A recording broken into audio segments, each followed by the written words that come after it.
Video like जरूर कर लीजिए और ऐसे वीडियो लगातार फ्री में पाने के लिए चैनल को तुरंत सब्सक्राइब कर लीजिए और बेल आइकन को जरूर टैप कर लीजिए ताकि आगे भी सारे वीडियो आपको मिलते रहे। यूट्यूब में फॉलो करते हैं तो प्लीज ये वाला फ्री टेलीग्राम चैनल जरूर ज्वाइन कर लीजिएगा। सारे नोटिफिकेशन सारे अपडेट यहीं पे आते हैं, ध्यान रखिए। नमस्कार दोस्तों, स्वागत है आपका यूपी पीसीएस लेटेस्ट न्यूज़ में। तो आज से हम लोगों ने यूपी पीसीएस प्रीलिम्स के लिए सेक्शन वाइज टेस्ट चलाया है सबसे पहले। ठीक है, तो आज पहला सेक्शन वाइज टेस्ट है सिर्फ और सिर्फ एंशिएंट हिस्ट्री के। इसमें 100 सवाल हैं आपके लिए, 1 नंबर के हैं, मोस्ट इंपॉर्टेंट हैं, प्लस लेटेस्ट ट्रेंड और पैटर्न के जैसा आयोग पूछने लगा है। ठीक है, वन लाइनर टाइप जो अब है वो खत्म, ये स्टेटमेंट वाइज है सारे। ठीक है, तो इससे को एक क्वेश्चन मत समझिए, इस एक क्वेश्चन में आपके 3-4 क्वेश्चन कवर होंगे। ऐसे टेस्ट आपको अमूमन पूरे प्लेटफॉर्म्स में कम ही देखने को मिलेंगे हालांकि। ठीक है, तो ये आप लोगों के लिए बेस्ट स्ट्रैटेजी है जिससे आप अपने सेक्शन वाइज की कमजोरियों को भी देख सकें। जो 17 मार्च को प्रीलिम्स दे रहा है ये उसके लिए, बाकी आरओ के लिए जो बैठा है दोस्तों, पेपर अगर दोबारा होगा भी, वैसे चुनाव होने हैं तो पेपर अगर बवाल इतना कटा तो री एग्ज़ाम भी हो जाएगा, और अगर री एग्ज़ाम हुआ तो पढ़ना तो पड़ेगा ना। तो ये आरओ के लिए भी है, इसलिए पढ़ लो भैया, क्या ही फ़ायदा खाली बैठने से। तो चलिए बिना किसी देरी के शुरू करते हैं। मेरा नाम आशीष तिवारी है, पता तो होगा ही आपको। तो चलिए वीडियो की शुरुआत हो गई। हाँ, एक चीज़ और, यूपी पीसीएस को मतलब इसी चैनल को आप टेलीग्राम में तुरंत फॉलो करिए अभी। ठीक है, यूपी पीसीएस लेटेस्ट न्यूज़ को अगर अभी तक नहीं करा है। ठीक है, ध्यान रखिएगा इसको। चलिए आगे बढ़ते हैं। निम्नलिखित में से गलत विकल्प का चयन करना है, कौन सा विकल्प गलत है। भारत के लिए आर्यवर्त शब्द का उल्लेख पतंजलि के समय में 150 ईसा पूर्व के दौरान किया गया है। पहली बात, the word Aryavarta for India was mention at the time of Patanjali during 150 BC। ठीक है, तो ये स्टेटमेंट है बिल्कुल करेक्ट। आर्यवर्त जो आप पढ़ते हो ना, ये आपको कहाँ मिलेगा, ये आपको 150 BC में जो पतंजलि है उसमें इसका मेंशन था। आर्यवर्त का मतलब समझते हो, जो आर्यवर्त को लेके काफ़ी थ्योरीज भी हैं। ठीक है, आर्य उसको लेके पाणिनि द्वारा लिखित अष्टाध्यायी पुस्तक में, अष्टाध्यायी पहली चीज़ को एक याद रखना है आपको, पाणिनि ने कौन सी पुस्तक लिखी, अष्टाध्यायी पुस्तक में कंबोज से मगध तक विनिर्दिष्टित 22 जनपदों में से एक भारत नाम का जनपद था। तो ये भी बिल्कुल सही है दोस्तों, 22 जनपद मेंशन थे अष्टाध्यायी में। ठीक है, और अष्टाध्यायी लिखनी किसने है दोस्तों, पाणिनि ने लिखी है। उसमें 22 जनपद में से एक भारत भी है। ठीक है, याद रखिए। अब कंबोज कहाँ है, ये आपको अफगानिस्तान में मिल जाएगा, मगध बिहार में था। ठीक है, तो यानी ये भी स्टेटमेंट है बिल्कुल सही। ठीक है, तीसरा, ईसा की पहली शताब्दी में जब बौद्ध धर्म ने चीन में प्रवेश किया, ठीक है, तब चीनियों ने भारत के लिए तिएनचू या चुनतू शब्द का प्रयोग किया है। लेकिन हियान शांग के बाद यिंतू शब्द वहाँ प्रचलित हो गया। जब हियान शांग यहाँ आया उसके बाद कौन सा शब्द प्रचलित हो गया, यिंतू हो गया। इसके पहले कौन सा शब्द प्रचलित था, तिंचू। और हियान शांग दोस्तों कब आया भारत दोस्तों, तो ये आया हर्षवर्धन के शासनकाल में, आपको पता होगा ये। तो इसका मतलब इसमें कोई गलत नहीं है। ठीक है, याद रखिएगा, हियान शांग हर्षवर्धन और यिंतू इसने बोला था। ठीक, चलिए दूसरा क्वेश्चन देखते हैं। निम्नलिखित में से सही विकल्प का चयन करना है, कौन सा विकल्प इनमें से सही है। पारसियों के पवित्र ग्रंथ ज़ैंदावस्ता में सरस्वती की 7 नदियों के क्षेत्र का उल्लेख करते हुए सप्त सैंधव शब्द का प्रयोग हुआ है। तो दोस्तों ये तो पढ़ा होगा आपने, सिंधु नदी है ना, अश्कनी, चेनाब, पुरुषनी, जिसको रावी आवी इन सब के नाम से जाना जाता था। सप्त सिंधु प्रदेश मतलब 7 नदियों का प्रदेश बोला जाता था, मतलब सिंधु नदी और 5 उसकी ट्रिब्यूटरीज और एक सरस्वती नदी बहती थी। ठीक है, तो सप्त सिंधु प्रदेश, ये स्टेटमेंट तो बिल्कुल सही हो जाएगी। ठीक है, दूसरी, ईरानियों ने सिंधु नदी को इंदोस के नाम से पुकारा दोस्तों। तो ये दोस्तों ईरानियों ने नहीं पुकारा था, ये यूनानियों ने पुकारा था। किसने, यूनानियों ने पुकारा था। तो इंदोस ये गलत हो जाएगा। ठीक है, और इंग्लिश में अगर बोले यूनानी को क्या बोलेंगे दोस्तों, ईरानियन नहीं होगा, या ग्रीक हो जाएगा। ठीक है, ग्रीक कॉल्ड इंदोस, जैसे इंदस था, इंदस की वजह से इंदोस बढ़ा, बाद में वो इंडिया बन गया है ना। चलो, यानी दूसरी स्टेटमेंट तो गलत हो गई। तीसरी है, प्रसिद्ध यूनानी इतिहासकार हेरोडोटस ने फारसी साम्राज्य के छत्रप के लिए इंदोस शब्द का प्रयोग किया था। The famous Greek historian Herodotus use the word Indos for the satrapy. ये बिल्कुल सही है, ग्रीक हिस्टोरियन हेरोडोटस ने यूज किया, ये स्टेटमेंट ठीक हो जाएगा। इंडिया नाम सर्वप्रथम एक्मेनिड ईरानियों द्वारा सिंधु द्वारा सिंचित क्षेत्र को दिया गया था। तो ये भी ठीक है दोस्तों। ठीक है, इंडिया नाम किसने दिया था, ये इंपॉर्टेंट फ्रेज याद रखना। The name India was first given by Achaemenid Iranians to the region irrigated by Indus. ठीक है, और ये भी याद रखो, ये सिंधु नदी को इंदोस किसने बोला था, ये बोला था ग्रीक्स ने, ईरानियों ने नहीं। ठीक है, चलिए, तो यानी इसका पहला, तीसरा, चौथा स्टेटमेंट बिल्कुल सही हो जाएगा, यानी ऑप्शन सी बिल्कुल करेक्ट है इसका। आगे बढ़ते हैं, देखते हैं क्वेश्चन नंबर 3। निम्नलिखित पर विचार करना है दोस्तों। ठीक है, कौन सा सही है ये बताना है। प्रत्येक देश अथवा राष्ट्र की असीमता की पहचान उसकी संस्कृति और सभ्यता से की जाती है। The identity of each country और nation is identify with its culture और सिविलाइजेशन। ठीक है दोस्तों, और क्या, जैसा जिस देश की संस्कृति होगी, कल्चर होगी, उसकी वैसी ही पहचान होगी, है ना। ऑब्वियसली उसकी वैसी है, जैसे वेस्टर्न कल्चर है, भारत का कल्चर देखते हो अलग है, मिडिल ईस्ट का अलग है। ठीक है। दूसरा है सभ्यता के अंतर्गत मानव के सभी क्रियाकलाप आते हैं, जबकि संस्कृति के अंतर्गत उसके भौतिक पहलुओं पर विशेष जोर दिया जाता है। उसके भौतिक पहलुओं पर विशेष जोर दिया, मतलब all human activities came under the civilization while special emphasis is laid on its physical aspect under the culture. तो ये स्टेटमेंट देखो बहुत बढ़िया है, पर ये गलत है, यहाँ उल्टा है। क्योंकि सभ्यता के अंतर्गत मानव के सभी क्रियाकलाप कैसे आ सकते हैं, वो तो उसकी संस्कृति हुई ना, उसकी संस्कृति के अंतर्गत सभी क्रियाकलाप आ गए कि उसका कैसा, उसकी संस्कृति है, कैसी उसका कल्चर है ना, कैसे लोगों को ट्रीट करता है, जानवर खाता है क्या, क्या उसका कल्चर ऐसा है क्या, क्या वो लोगों का सम्मान करता है, क्या औरतों को राइट देता है, क्या औरतों को पढ़ने के लिए समाज में जगह देता है, वो वुमेन रीमैरिज होती है, ये सब संस्कृति के हिसाब से ही तो चलेगा उसकी। देखो हमारा जो भी डेली का क्रियाकलाप है वो हमारी किस पे डिपेंड है, हमारे कल्चर पे डिपेंड है। ठीक है, अब हमारा कल्चर है सुबह नहाया धोया पूजा करा बढ़िया काम करने बैठ गए। ठीक है, और किसी कल्चर है भैया तो उसने नहीं नहाया धोया कुछ और काम है। तो ये हमारा सब कल्चर पे ही डिपेंड करता है कि जानवर काटना है या जानवर को खाना है या जानवर को नहीं खाना है, क्या बलि देनी है, ठीक है, दिवाली मनानी, होली मनानी है, क्या क्रियाकलाप है, ये सब संस्कृत पे, ठीक, मतलब संस्कृति पे हमारी।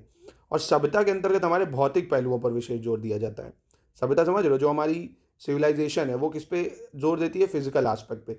सिविलाइजेशन में सभ्यता का मतलब ये समझ लो अब, जैसे हड़प्पा सभ्यता है, ठीक है, अब उनके फिजिकल एस्पेक्ट क्या थे कि ट्रेड करना है या उनको राजशाही देखनी है, क्या करना है, ये सब सभ्यता में आ गया। ठीक है, तो थोड़ा वेग टर्म है, अच्छा टर्म है, कन्फ्यूज़ कर सकता है।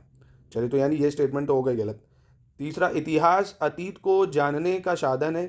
किसी भी समाज या राष्ट्र के इतिहास के अध्ययन के द्वारा हम उस समाज या राष्ट्र के अतीत को जान सकते हैं। बिल्कुल सही स्टेटमेंट है दोस्तों, इतिहास ही से तो हम समाज को पहचानते हैं। भारत देश का नाम ऋग्वेद काल से जन्मे भारत के नाम पर पड़ा प्रतीत होता है। ठीक है, भारत देश का नाम ऋग्वेद काल में जन्मे जो भारत थे उसके नाम पर पड़ा प्रतीत होता है, तो ये भी ठीक स्टेटमेंट है, यानी इसकी स्टेटमेंट बी सही हो जाएगी। 1, 3, 4 बिल्कुल करेक्ट है। ठीक है, दूसरी बस गलत हो जाएगी। चलिए चौथे पे आ जाते हैं। निम्नलिखित में से सही विकल्प का चयन करना है, कौन सा विकल्प इनमें से सही है। ठीक है, कौन सा विकल्प सही है।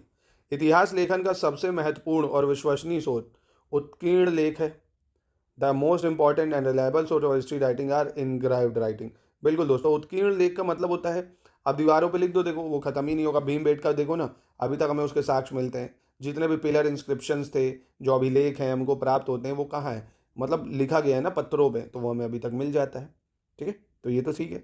उत्कीर्ण लेखों के अध्ययन को अभिलेख शास्त्र कहा जाता है। Study of inscribed article is called epigraphy, तो ये भी सही है, अभिलेख शास्त्र कहते हैं उसको। ठीक है, जेम्स प्रिंसेप ने सबसे पहले अशोक के जो अभिलेख थे वो पढ़े थे।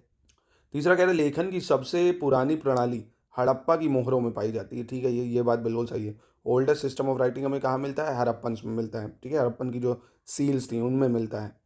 अशोक के उत्कीर्ण लेखों की लेखन प्रणाली सबसे प्राचीन मानी जाती है। अशोक के जो उत्कीर्ण लेखन है उसको सबसे पुरानी मानी जाती है, ये भी ठीक है दोस्तों।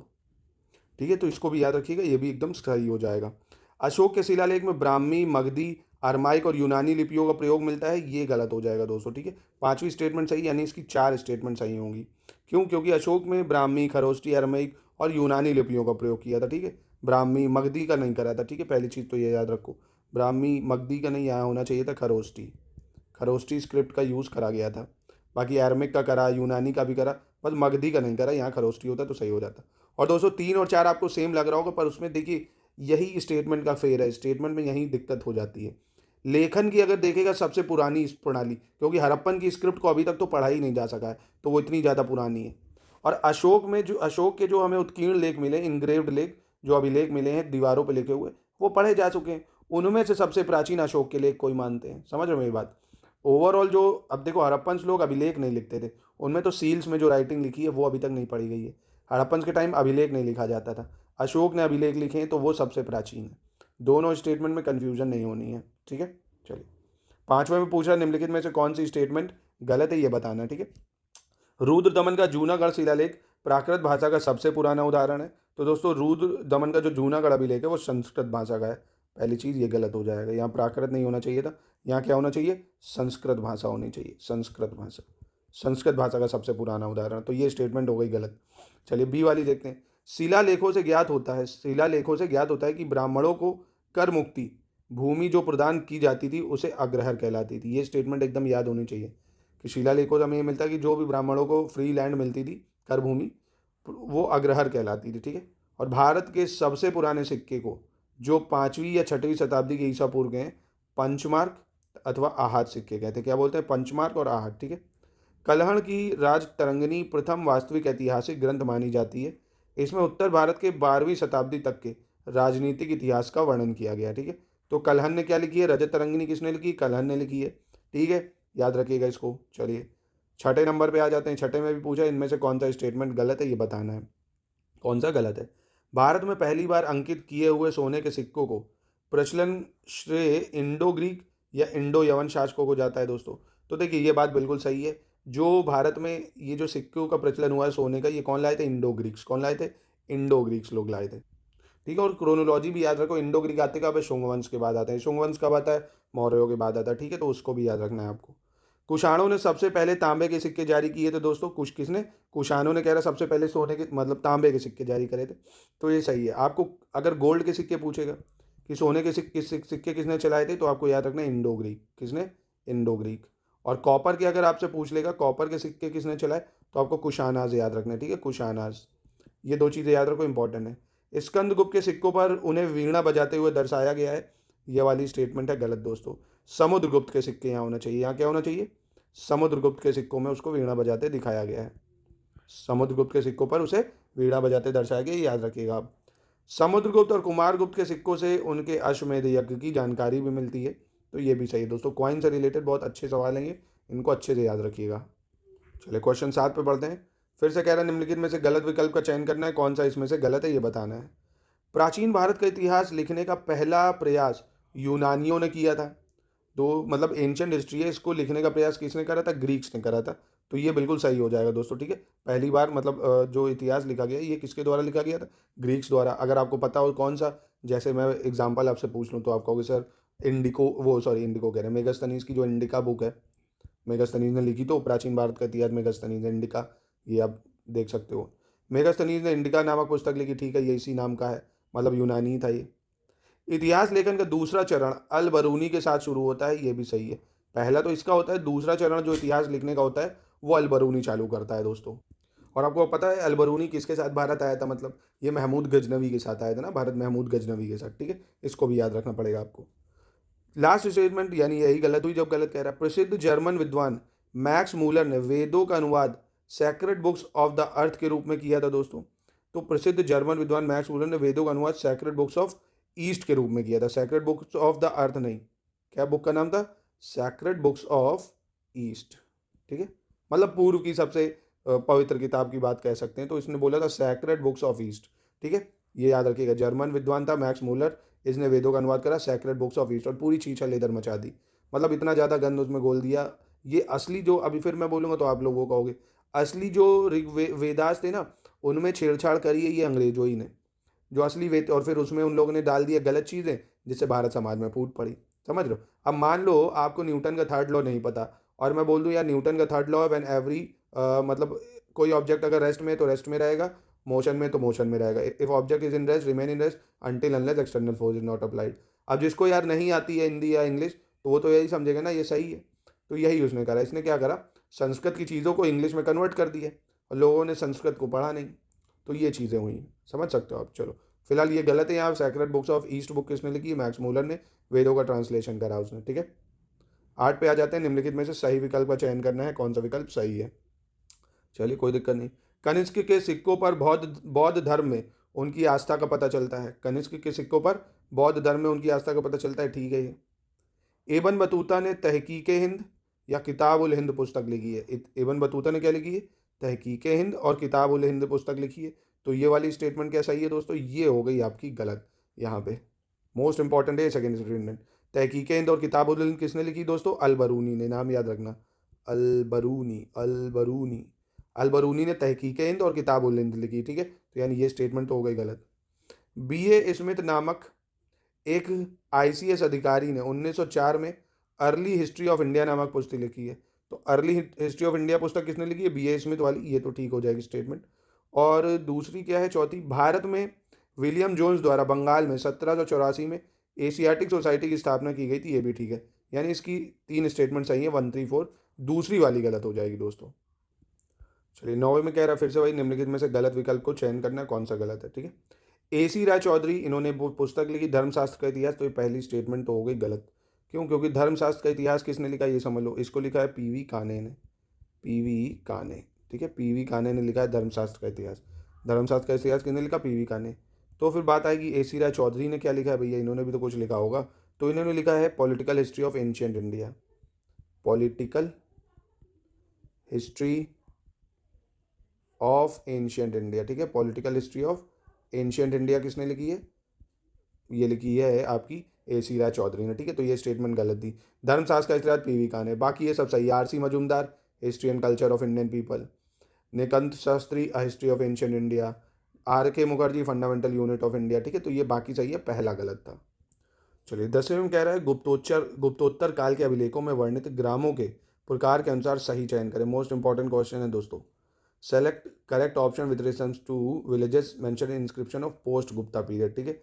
गुप्तास के बाद गाँवों को किन में क्या कहते थे, कौन सा विकल्प सही है ये पहचानना है। देवदान ग्राम, देवदान ग्राम का मतलब क्या ये होता था, ऐसे गांव जहां अंतर जातीय आबादी रहती हो तथा वहां के किसान भूमि कर सीधे राजा को देते हो। तो इसको दोस्तों देवदान ग्राम नहीं कहते थे, इसको बोलते थे भंडारवाद ग्राम। क्या बोलते थे? भंडारवाद ग्राम, भंडारवाद, ठीक है, भंडारवाद ग्राम। इसको क्या बोलते थे? भंडारवाद ग्राम, पहली चीज। ब्रह्मदेव गांव, ऐसे ग्राम और ग्राम की जमीन जिन्हें ब्राह्मण समुदाय को दान दी गई हो। नाम से पता चल रही ना, ब्रह्मदेव गांव, वो गांव जो ब्राह्मण को दान दिए जाते थे उसको ब्रह्मदेव गांव बोलते थे। ये वाली स्टेटमेंट करेक्ट है। इसका सही उत्तर तो बी है, पर ये भी समझ लो इंपॉर्टेंट बहुत है। PCS RO यार उन्होंने ट्रेंड बदल दिया, ये सब बहुत पूछता है। दूसरा कह रहा है, तीसरा भंडारवाद ग्राम जिसके केवल ब्राह्मण रहते हो, नहीं, उसको क्या बोलते हैं? अग्रहार ग्राम। इसको क्या बोलते हैं? अग्रहार ग्राम, है ना। अग्रहार ग्राम इसको बोला जाएगा, जहाँ केवल और केवल ब्राह्मण रहेंगे। और जहाँ पे आपको अंतर जातीय आबादी रहती होगी उसको भंडारवाद की, सब भंडारा चल रहा है सब है। और जहाँ सिर्फ ब्राह्मण रहते हैं उनको अग्रहार कहते हैं, ठीक है। और अग्रहार ग्राम की तो ये तो हो ही गया, यानी ये भी गलत है। किसी धर्म संस्थान या मंदिर को दान में दिया गया ग्राम, उसको क्या बोला जाता है दोस्तों? उसको देवदान, दान दे दिया ना, तो देवदान ग्राम हो जाएगा। सिंपल, सिंपल हो गया। जो गांव दान में चला गया देवदान ग्राम हो गया, जहाँ ब्राह्मण रहते हो अग्रहार हो गया, ठीक है। और जहाँ अंतर जातीय आबादी रहती है वो भंडारवाद ग्राम हो गया, ठीक है, याद रखें। और ब्रह्मदेव गांव, ऐसे गांव जिनकी जमीन ब्राह्मण समुदाय को दान दी गई है। चलिए आगे बढ़ते हैं। 11, निम्नलिखित में से गलत विकल्प का चयन करना है दोस्तों, कौन सा इनमें से गलत है ये बताना है, ठीक है। चलिए कोई दिक्कत नहीं है, हो जाएगा। गुप्तोत्तर काल में भी भारतीय अर्थव्यवस्था का मुख्य आधार कृषि ही था, पहली चीज। क्या गुप्तोत्तर काल में भारतीय अर्थव्यवस्था का मुख्य आधार कृषि ही था? ये भी ठीक है। गुप्तोत्तर काल में क्षेत्रफल के हिसाब से भूमि का वर्गीकरण किया जाता था दोस्तों। किसके हिसाब से? क्षेत्रफल के हिसाब से। तो ये गलत है। क्षेत्रफल के हिसाब से कैसे कर सकते हैं? ये करा जाता था उत्पादकता के हिसाब से, ठीक है। उत्पादकता के हिसाब से वर्गीकरण करा जाता था कि प्रोडक्टिविटी कैसी है, ठीक है। तो प्रोडक्टिविटी के आधार पे, प्रोडक्टिविटी उत्पादकता के आधार पे करते थे, यानी ये स्टेटमेंट गलत है, ठीक है। बोई गई भूमि को, जो बोई गई भूमि उसको वाहिद, खेती ना की गई भूमि को अकृष्ट, और बीजे ना उगने वाली भूमि को ऊसर कहा जाता था। बहुत स्टेटमेंट ये सब इंपॉर्टेंट है दोस्तों, एंशिएंट हिस्ट्री में बहुत इंपॉर्टेंट क्वेश्चन है। अब वो सब आना बंद हो गया, हड़प्पा की ये साइड बता दो, हड़प्पा की ये बता दो, क्रोनोलॉजी सेट कर दो भैया मुगल पीरियड की, ये सब नहीं। पेपर डीप आता है, अब आपको पढ़ना पड़ेगा अच्छे से, ठीक है। जो जहाँ पे बीज लगाते हो आप उसको वाहिद बोलते हैं, ठीक है। खेती की गई भूमि को उत्कृष्ट बोल देंगे, और जहाँ खेती नहीं हो पाती उसको ऊसर कहा जाता है, ये भी याद रखना है। गुप्तोत्तर काल में सिंचाई के साधनों में वृद्धि होने पर तालाब खोदना पुण्य का कार्य समझा जाता था। समझ लो, तालाब खोद दी कि भैया सिंचाई मिल जाएगी तो उसको बड़ा अच्छा काम माना जाएगा, ठीक है। बस यानी इसमें क्या गलत था कि गुप्तोत्तर काल में उत्पादकता के हिसाब से भूमि का वर्गीकरण कर दिया। ये देखिए, ये है उत्पादकता, कि जहाँ भैया बीज लग रहा है वो वही है, जहाँ खेती हो रही है अकृष्ट है, जहाँ कुछ नहीं हो रहा वो ऊसर है, ठीक है। चलिए 12 पे चलते हैं। गुप्तोत्तर काल के संदर्भ में गलत बताना भैया, पोस्ट गुप्ता पीरियड के हिसाब से कौन सा इसमें से गलत है। अरबों और इंडो एशिया के व्यापारियों के बीच प्रतिद्वंद्विता के कारण चीन के साथ भारत का व्यापार कम हो गया था दोस्तों, क्योंकि अरब और इंडो एशिया के लोगों में क्या चल रही थी? बहुत ज़्यादा कंपटीशन चल रहा था, तो चाइना से व्यापार बंद हो रहा था, मतलब कम हो रहा था, ठीक है। चीन से बढ़ती मात्रा में सोने और चांदी के निर्यात को रोकने के लिए 1296 ईस्वी में चीनी राज्य को नियम बनाने पड़े थे दोस्तों, तो ये भी ठीक है। ठीक है, याद रखिएगा इसको। चीन से आयातित वस्तुओं में मृग के सींग, क्या आता था भैया? चीन से जो हम लोग इंपोर्ट करते थे, क्या क्या आता था? सींग मृग के, हाथी, तेंदुए की खाल, मलमल, सन और चमार प्रमुख थे। ठीक है, जिनके बदले में रेशमी कपड़ा और प्रचुर मात्रा में सोना और चांदी भारत में आता था। ठीक है, इनमें से कुछ गलत नहीं है, सही है। ये इतना सब सामान हम समझ रहे हो इंपोर्ट करते थे तब भी चाइना से। ठीक है, चले चले दोस्तों, अब यही सब समझो, हम लोग आर ओ यारो में करा रहे थे तब लोगों को टफ लग रहा था, और पेपर देखो, पेपर यार यूपी पीसीएस का अब अच्छा खासा लेवल है यार। ठीक है, नॉर्मल पेपर नहीं आता है, अच्छे से पढ़ना पड़ेगा आपको। चलो, संगम काल में नगर प्रशासन के संबंध में सही विकल्प का चयन करना है। ठीक है, पूरे राज्य को मंडलम कहा जाता था, the complete state was called mandalam. ठीक है, ये मंडलम को नाडु में विभाजित कर दिया जाता था, जो मंडलम है उसको नाडु में विभाजित कर देते थे, ये भी सही है। और नाडु को ऊर में विभाजित किया गया था, ये भी सही है। और ऊर नगर हुआ करता था, ये भी सही है। समझ लो क्रोनोलॉजी, ये पूरा राज्य है, उसको किस में विभाजित कर दिया? उसको मंडल बना दिया, मंडलम कह दिया। अब मंडलम को भी जो है उसमें नाडु, नाडु में अलग कर दिया, या नाडुओं में अलग कर दिया। नाडु को भी अलग करके ऊर बना दिया। ठीक है, और उर नगर हुआ करता था, ये नगर है। ठीक है, इसके अंदर से ये सब निकल के आ रहे हैं, तो यानी कोई गलत नहीं है। चार मतलब सही पूछ रहा था, सारे ही सही हैं दोस्तों। ठीक है, सारे ही सही हो जाएंगे। संगम काल का पीरियड की बात है ये, संगम पीरियड की बात। चलिए 14 पे चलते हैं। फिर से बताना है निम्नलिखित में से गलत विकल्प इनमें से कौन सा है, ये पहचानना है। पहली स्टेटमेंट है हियानशांग चीनी यात्री था जो बौद्ध ग्रंथों का संकलन करने भारत में ईशा की 7वीं सदी में आया और लगभग 15 वर्षों तक इस देश में रहा। तो ठीक है दोस्तों, हियानशांग हर्षवर्धन के टाइम में ही आता है, बिल्कुल सही है। और बौद्ध धर्मों का संकलन करने के लिए आता ग्रंथों का। ठीक है। दूसरा, हियानशांग ने अपनी यात्रा सरगरण को एक पुस्तक के रूप में सीयूकी नाम से संकलित किया है। ठीक है, एक कौन सी पुस्तक है? सीयूकी नाम से। ठीक है, ये भी ठीक है। हियानशांग के अन्य नाम युवानवांग, स्वानचांग, शाक्यमुनि और यात्रियों के राजकुमार थे। ठीक है, तो ये भी नाम आपको याद करने पड़ेंगे। इसको युवनांग, स्वाचुनांग, शाक्यमुनि और यात्रियों के राजकुमार भी कहते थे। ठीक है, पुलकेशिन को हियानशांग ने फीसे या वैश्य जाति का बताया, ये गलत है। पुलकेशिन को क्यों बताएगा? हर्षवर्धन को बताया। किसको बताया? हर्षवर्धन के टाइम में आया ना, तो हर्षवर्धन को बताया। ठीक है, हर्ष को बताया इसने क्या, कि ये वैश्य जाति का था। ठीक है, हियानशांग ने शूद्रों को कृषक भी कहा है, तो ये याद रखिएगा। वैश्य जाति का बताया, किसका बताया है? वैश्य जाति का। चलिए 15 देख लेते हैं। फिर से निम्नलिखित में से पूछ रहा है गलत विकल्प का चयन करना, कौन सा गलत है? 3 ग्रंथों प्रियदर्शिका, रत्नावली, नागनंदा, कौन कौन सी? प्रियदर्शिका, रत्नावली, नागनंदा को हर्षवर्धन ने लिखा, ये बिल्कुल सही। हर्षवर्धन ने क्या लिखा? प्रियदर्शिका, रत्नावली और नागनंदा। हर्षवर्धन के दरबारी कवि वाण भट्ट ने, किसने? वाण भट्ट ने हर्षचरित नाम की ग्रंथ की रचना की है, ये भी बिल्कुल सही है दोस्तों। मिहिर भोज की पराजय के बाद हुणों की शक्तियों का ह्रास होने लगा, तो ये गलत है। मिहिर भोज नहीं होना चाहिए, मिहिर कुल होना चाहिए। यहाँ क्या होना चाहिए? मिहिर कुल। ठीक है, मिहिर कुल की पराजय के बाद हुणों की शक्तियों का ह्रास होने लगा था, ये याद रखना है। राजपूत काल में हुणों का सर्वप्रथम उल्लेख गुर्जर प्रतिहार शासक महेंद्र पाल के समय के उड़लेख में मिलता है दोस्तों, उड़ालेख में, ये ठीक है। ठीक है, मतलब ये बहुत इंपॉर्टेंट है, देखो स्टेटमेंट याद रखिए। चलिए 16 देख लेते हैं। कह रहा है निम्नलिखित में से कौन सा कथन गलत है? 16 में ये पहचानना है। ठीक है, जैन साहित्य प्राकृत में और बौद्ध साहित्य पाली भाषा में लिखा गया है। ठीक है, बिल्कुल सही है। जैन को साहित्य जो है वो प्राकृत भाषा में, बौद्ध साहित्य पाली भाषा में, दोनों मतलब दोनों स्टेटमेंट ये सही है, याद रखिएगा इसको।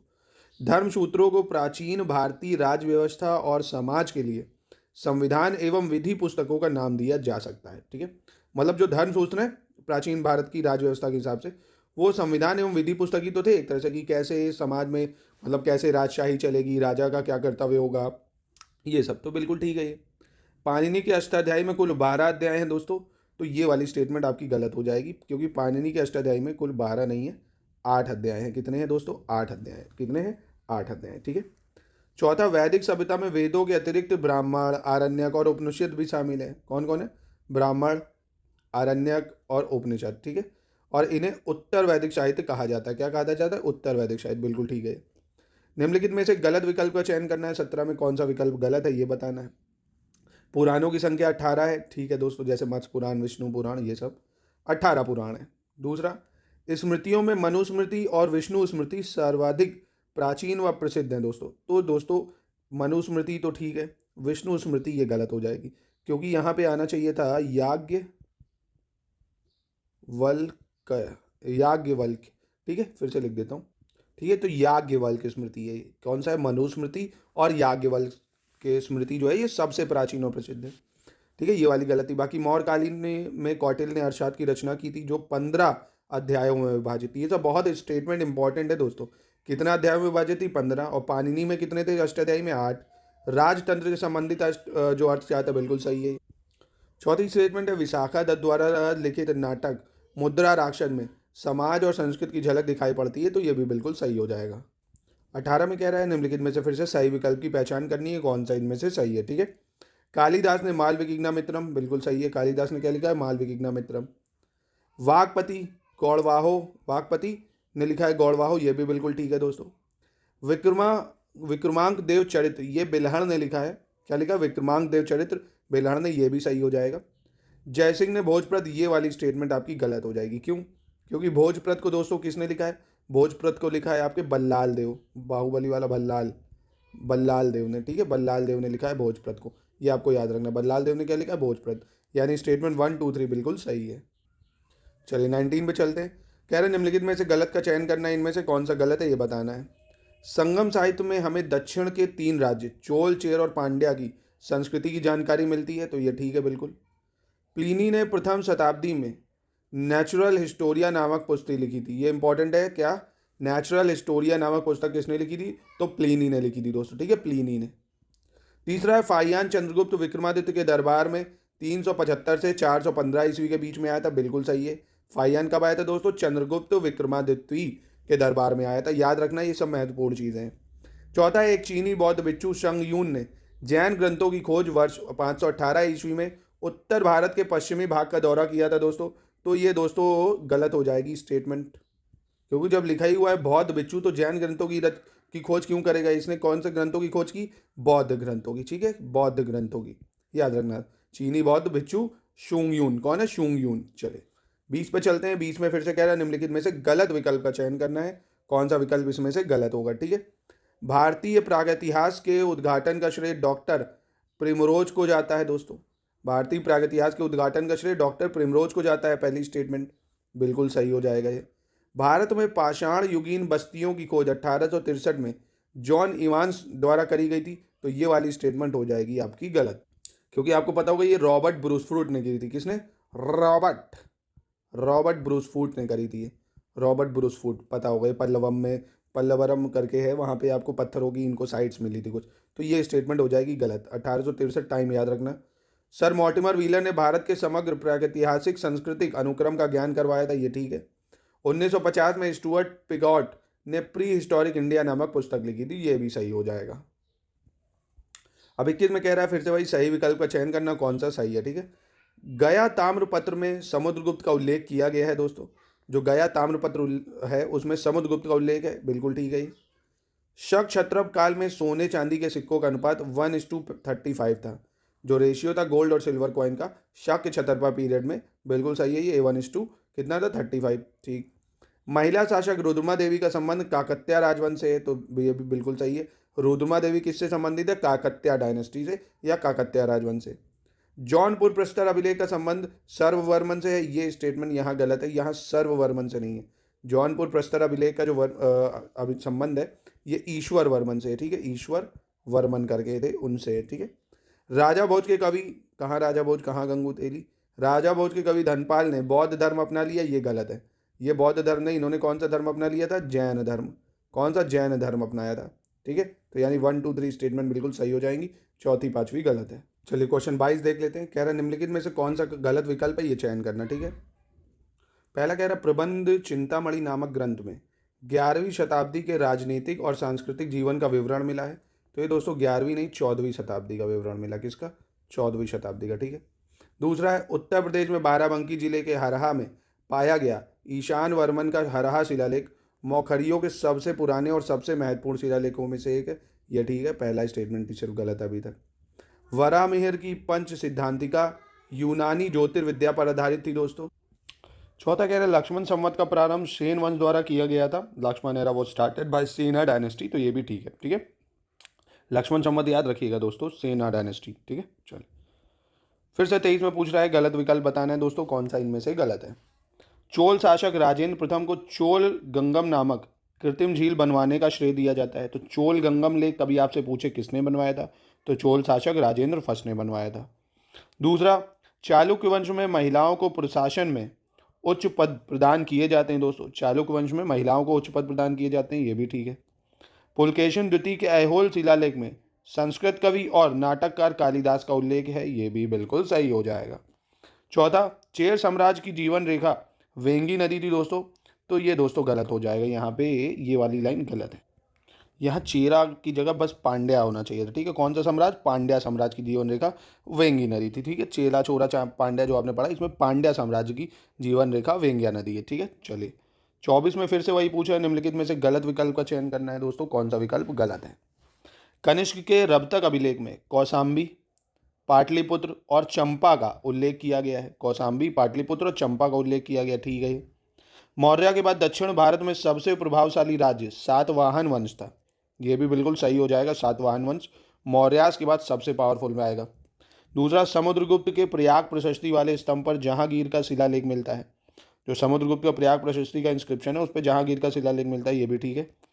हुणों ने भारत पर आक्रमण चंद्रगुप्त द्वितीय के शासनकाल में किया था, ये वाली स्टेटमेंट गलत हो जाएगी, क्योंकि हुणों ने जो आक्रमण किया था ये करा था आपके किसके? स्कंदगुप्त ने, ठीक है। और एक चीज़ और याद रखना, स्कंदगुप्त ने इन सब को हराया था, ठीक है। स्कंदगुप्त के शासनकाल में करा था, ठीक। इसको याद है, हुणों ने भारत पर आक्रमण स्कंदगुप्त के शासनकाल में करा था, ठीक है। और स्कंदगुप्त ने इन सबको बहुत मारा भी था, मतलब उस पर विजय प्राप्त स्कंदगुप्त ने ही करी थी। कहने का मतलब बस इसका डी ऑप्शन गलत होगा, ठीक है। चलिए 25 में फिर से गलत विकल्प का चयन करना है दोस्तों, कौन सा विकल्प गलत है। दक्षिण भारतीय राज्य जो चोल था उसमें उत्तम नगर प्रशासन था, तो अभी हम लोगों ने उत्तम ऊपर देखा है, वो उत्तम नगर प्रशासन नहीं था, ग्राम प्रशासन था। उत्तम क्या था? ग्राम प्रशासन था। तो छोटी छोटी स्टेटमेंट भी देखिए ऐसे आ जाती हैं और आपको कंफ्यूज कर देती हैं, ठीक है। तो उत्तम ग्राम प्रशासन था। दूसरा, नटराज की प्रसिद्ध कांच मूर्ति चोल कला का उदाहरण है। ये जो आप देखते हो ना नटराज की कांच मूर्ति, ये चोल कला का उदाहरण है, ये ठीक है। दक्षिण भारत का चोल वंश अपनी नौ सैनिक शक्तियों के लिए प्रसिद्ध था, तो बिल्कुल दोस्तों नौसेना इनकी बहुत अच्छी थी। चोल वंश के शासक अपने शासनकाल में ही अपना उत्तराधिकारी घोषित कर देते थे, यह भी स्टेटमेंट बहुत सही है। अपने शासनकाल में ही अपने उत्तराधिकारी स्टेटमेंट घोषित कर देते थे। दोस्तों ये बहुत इंपॉर्टेंट स्टेटमेंट है, स्टेटमेंट बेस ही सवाल आ रहे हैं। अगर आपने आर ओ भी दिया इस बार तो देखा होगा, यूपी पीसीएस का ट्रेंड है, ठीक है। वन लाइनर के चक्करों में अब मत पढ़ो, वो काम खत्म हो चुका है, पढ़ना पड़ेगा आपको ऐसे ही, तभी पेपर निकलेगा। चलिए 26, निम्नलिखित में से गलत विकल्प का चयन करना है दोस्तों, कौन सा विकल्प इसमें से गलत है। उज्जैन के राजा विक्रमादित्य के नाम पर 78 ईस्वी में विक्रम संवत की शुरुआत हुई थी दोस्तों। तो ये 78 ईस्वी में नहीं हुआ था, 57 ईसा पूर्व हुआ था, ठीक है। 57 ईसा पूर्व, या इंग्लिश में लिख देता हूँ, एक सेकेंड, ये क्या है, एक सेकेंड, इंग्लिश में इसको लिख देता हूँ 57 BC। कितना? 57 BC, 57 BC में, ठीक है। विक्रम संवत की शुरुआत कोई पूछे तो कब हुई थी? 57 BC में हुई थी, ठीक है। चलिए यानी ये वाली स्टेटमेंट थी गलत, बाकी 3 सही हैं, पर वो भी देखते हैं क्योंकि इंपॉर्टेंट है। तांबे के सिक्कों की सबसे बड़ी संख्या कुषाणों द्वारा उत्तरी और उत्तर पश्चिमी भारत में जारी की गई थी, ये बिल्कुल सही हो जाएगा। दूसरा है, सुदर्शन झील का निर्माण मौर्य वंश के संस्थापक चंद्रगुप्त मौर्य के आदेश से गिरनार में नियुक्त उनके गवर्नर पुष्यगुप्त वैश्य ने कराया था, यह भी बिल्कुल सही हो जाएगा। काव्य शैली का प्राचीनतम नमूना काठियावाड़ के रुद्रदमन के अभिलेख से मिलता है, यह भी बिल्कुल ठीक है। कहाँ से मिलता है? रुद्रदमन के अभिलेख से। 27 में फिर से हमको यही बताना है, निम्नलिखित में से कौन सा अभिलेख मतलब जो स्टेटमेंट है वो गलत है, ठीक है। सिंधु घाटी सभ्यता सिंधु, चेनाब और झेलम नदियों के किनारे बसी थी, तो ठीक है, ये पता है होगा आपको। कालीबंगा से मिट्टी की पट्टिका पर उकेरी गई सींग वाली देवता की उत्कृष्ट कृति प्राप्त हुई है दोस्तों, तो ये भी बिल्कुल सही हो जाएगा, बिल्कुल ठीक है। ये हड़प्पन के कंटेक्स्ट में हॉर्न डाइटी मिली है हमें। वैदिक देवताओं में सोम देवता को एक पुरोहित माना जाता है, ये गलत है। सोम देवता आपको पता होगा, सोम कौन थे दोस्तों? एक प्लांट होता था औषधि के रूप में और रिचुअल चीज़ों में यूज़ होता था, है ना। तो ये वाली स्टेटमेंट थोड़ा गलत थी यहाँ पे, ठीक है। क्योंकि वैदिक देवताओं में बृहस्पति को एक पुरोहित मानते हैं, ये भी आपको पता होगा। बृहस्पति जो है वो जो देवताओं के भी गुरु माने जाते हैं, तो ये गलत हो जाती है स्टेटमेंट, आसान थी। बोगास कोई शिलालेख ईरान से आर्यों के भारत आने की सूचना देता है, बोगास कोई ईरान का शिलालेख, तो ये भी बिल्कुल सही हो जाएगा, ठीक है। निम्नलिखित में से फिर से गलत विकल्प का चयन करना है, कौन सा इसमें से गलत है ये बताना है दोस्तों। शिशुनाग के शासनकाल में मालवा क्षेत्र पर मगध की शक्ति का विस्तार हुआ था, तो शिशुनाग के शासनकाल में जो भी मालवा क्षेत्र था उसमें वृद्धि हुई। और शिशुनाग कौन था दोस्तों? जो ये आपका कौन शुंगा डायनेस्टी थी उसका शासक था ये। अशोक के धर्म लेखों में केवल 2 यानी शाहबाजगढ़ी और मानसेहरा के शिलालेख खरोष्टी लिपि में है दोस्तों, तो ये भी स्टेटमेंट बिल्कुल ठीक है। गुप्त वंश के शासकों को सीरिया और मिस्र से राजनीतिक संबंध थे, ये गलत था दोस्तों। क्यों? क्योंकि ये सीरिया और मिस्र से संबंध रखने वाले उसी टाइम पे चंद्रगुप्त मौर्य ही ने रख लिए दोस्तों, ठीक है। तो ये स्टेटमेंट हो जाएगी आपकी गलत। आगे देखते हैं। मेगास्थनीज की इंडिका में उल्लेखित है कि प्राचीन भारत में दास प्रथा कभी भी अस्तित्व में नहीं थी, तो ये ठीक है दोस्तों। मेगास्थनीज में बोल रखा था कि इंडिका में मतलब 7 भागों में इसने समाज को विभाजित भी किया था, उसमें दासत्व का वर्णन नहीं था, स्लेवरी नहीं दिखाई थी, ठीक है। चलिए, बहुत बढ़िया। निम्नलिखित में से गलत का चयन करना है दोस्तों। दोस्तों देखिए, इन 100 क्वेश्चन से आपका पूरा एंशिएंट हिस्ट्री के मोस्ट इंपॉर्टेंट फैक्ट रिवाइज करवा दूंगा। पूरा देखिए स्टेटमेंट बेस्ड है, सारे स्टेटमेंट बहुत ज़्यादा इंपॉर्टेंट है, ठीक है। तो इनको आप छोड़िए मत प्लीज़, भले 10-10, 20-20 करके सवाल देखिए पर करिए जरूर इसको, बहुत इंपॉर्टेंट है ये। चलो 29 नंबर पे आते हैं। ईसा की प्रारंभिक शताब्दियों में भारत और रोम के बीच घनिष्ठ व्यापारिक संबंधों की जानकारी आरिका मेडू स्थल की खुदाई से प्राप्त हुई है दोस्तों, तो ये ठीक है बिल्कुल। स्टेटमेंट कहाँ से प्राप्त हुई है? आरिका मेडू स्थल से खुदाई से प्राप्त हुई है। दक्षिण भारत का प्रसिद्ध ताकोलम का युद्ध, कौन सा युद्ध? ताकोलम का युद्ध चेरो और राष्ट्रकूटों के बीच में हुआ था दोस्तों, बैटल ऑफ टलाईकोटम। तो ये गलत हो जाएगा दोस्तों, चेलो और राष्ट्रकूटों के बीच हुआ था, ये गलत हो जाएगा, ठीक है। चेरो और राष्ट्रकूटों, यहाँ पे बस चोल हो जाना चाहिए, चोलो और राष्ट्रकूटों के बीच में हुआ था, ठीक है। बैटल ऑफ तकोलम किसके बीच में हुई थी? या तकोलम का युद्ध चोलाज और आपके राष्ट्रकूट, ठीक है, चोलाज और राष्ट्रकूट के बीच में हुई थी, तो ये स्टेटमेंट तो गलत हो गई। मेगास्थनीज के इंडिका में मौर्य के नगर प्रशासन का विस्तृत विवरण प्रस्तुत किया गया है, ठीक है, ये बिल्कुल। भारत का पहला अस्पताल और औषधि उद्यान अशोक ने बनवाया था, ये भी बहुत इंपॉर्टेंट है, बिल्कुल सही है। अशोक उद्यान नाम से फेमस भी है, ठीक है। चलिए 30 देख लेते हैं। 30 में भी कह रहा है निम्नलिखित में से गलत का चयन करना है, कौन सा इसमें गलत है? अशोक ने सहिष्णुता, उदारता और करुणा के त्रिगुणात्मक आधार पर राजधर्म की स्थापना की थी दोस्तों। क्या क्या? सहिष्णुता, उदारता और करुणा के, तो ये स्टेटमेंट बिल्कुल ठीक हो जाएगी। गुजरात चंद्रगुप्त मौर्य के साम्राज्य में सम्मिलित था, यह रुद्र दमन के जूनागढ़ के शिलालेख से सिद्ध होता है दोस्तों। कहाँ से? रुद्र दमन के जूनागढ़ के शिलालेख से, ये भी ठीक हो जाएगा। ऐतरेय ब्राह्मण में पुरुष मेघ का उल्लेख किया गया है दोस्तों, ये गलत है। ये ऐतरेय ब्राह्मण में नहीं है, ये सतपथा ब्राह्मण में, सतपथ ब्राह्मण में हो जाएगा। ये कहाँ पे है? सतपथ ब्राह्मण में, ठीक है। तो ये वाला तो है गलत। उत्तर वैदिक काल में अंग और मगध को आर्य संस्कृति का केंद्र माना जाता था। किसको? अंग और मगध को आर्य संस्कृति का केंद्र माना जाता था, ये ठीक है। मतलब ये वाला स्टेटमेंट ठीक है, ये सिर्फ गलत होगा, सी वाला। 31 पे आते हैं। निम्नलिखित में से गलत विकल्प का चयन करना है, कौन सा विकल्प गलत है? सातवाहन काल में प्राकृत भाषा को राजभाषा के रूप में प्रयोग किया जाता था, तो ये ठीक है दोस्तों। प्राकृत भाषा ही राजभाषा होती थी सातवाहन पीरियड में। भारत के सबसे पुराने ईंट मंदिरों में से एक कानपुर में स्थित भीतरगांव मंदिर 5वीं शताब्दी ईस्वी से 6वीं शताब्दी ईस्वी के बीच बनाया गया था, ये वाली स्टेटमेंट भी ठीक है। सी कह रहा है ताम्रपाषाण काल में कर्नाटक के लोग मृतकों को घर के फर्श के नीचे उत्तर से दक्षिण की ओर रखकर दफनाते थे, ये वाला गलत हो जाएगा।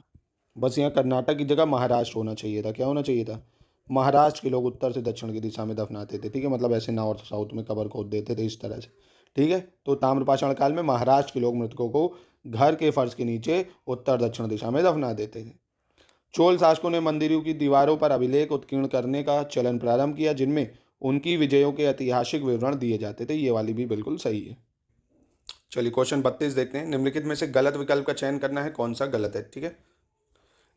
इक्ष्वाकु वंश के शासकों को पुराणों में श्री पर्वतीय कहा गया है। क्या कहा गया है? श्री पर्वतीय इन पुराणास, किसको? इक्ष्वाकु डायनेस्टी के लोगों को, जो उनके रूलर होते थे, ठीक है। चालुक्य शासकों का शासन काल मंदिरों का निर्माण काल कहा जाता है, ये गलत है दोस्तों। ये चालुक्य शासक नहीं, चंदेलास को कहा जाता है ये चीज़। जैसे खजुराहो वगैरह का मंदिर बहुत फेमस जो देखा आपने, सूर्य टेम्पल वगैरह, ये सब इन्हीं के शासन काल में बना है, ठीक है। चंदेलास की डायनेस्टी कहा जाता है मंदिरों का काल, चंदेला राजवंश। कदर्म का क्षत्रपों ने तांबे की धातु के अत्यंत दुर्लभ सिक्के प्रचलित करवाए थे, ये भी सही हो जाएगी स्टेटमेंट। चलिए दी स्टेटमेंट कह रहा है हर्षवर्धन के शासनकाल का इतिहास मगध से प्राप्त 2 ताम्रपत्रों राजतरंगिणी और चीनी यात्री ह्यानशांग के वर्णन से प्राप्त हुआ है, तो ये भी बिल्कुल ठीक हो जाएगा, ठीक है। सिर्फ दूसरा स्टेटमेंट इसमें गलत है, बस ये याद रखना आपको। चलिए 33 देखते हैं। कह रहा है निम्नलिखित में से फिर से वही बताना है कौन सा गलत है, ठीक है। पल्लव राजाओं द्वारा जारी किए गए और उनके सचिवों द्वारा दर्ज किए गए आदेशों को राजश्रतम कहा जाता है दोस्तों, तो ये गलत था पहली चीज। यहाँ पल्लव राजा नहीं होना चाहिए, राष्ट्रकूट राजा होना चाहिए। क्या होना चाहिए था? राष्ट्रकूट, ठीक है। राष्ट्रकूट राजाओं द्वारा जो जारी किया जाता था उनके सचिवों द्वारा, उसको राजश्रवतम कहा जाता था, ठीक है। राजश्रवतम राष्ट्रकूटों द्वारा। कलहन अरबों पर विजय का श्रेय ललितादित्य को देते हैं। किसको देते हैं? ललितादित्य को। ये भी बिल्कुल ठीक हो जाएगा। चलिए तीसरा स्टेटमेंट कह रहा है सेन वंश का संस्थापक सम्मत सेन, इस वंश के प्रमुख शासक बल्लाल सेन और लक्ष्मण सेन थे। तो ये वाला भी स्टेटमेंट बिल्कुल ठीक हो जाएगा। ठीक है।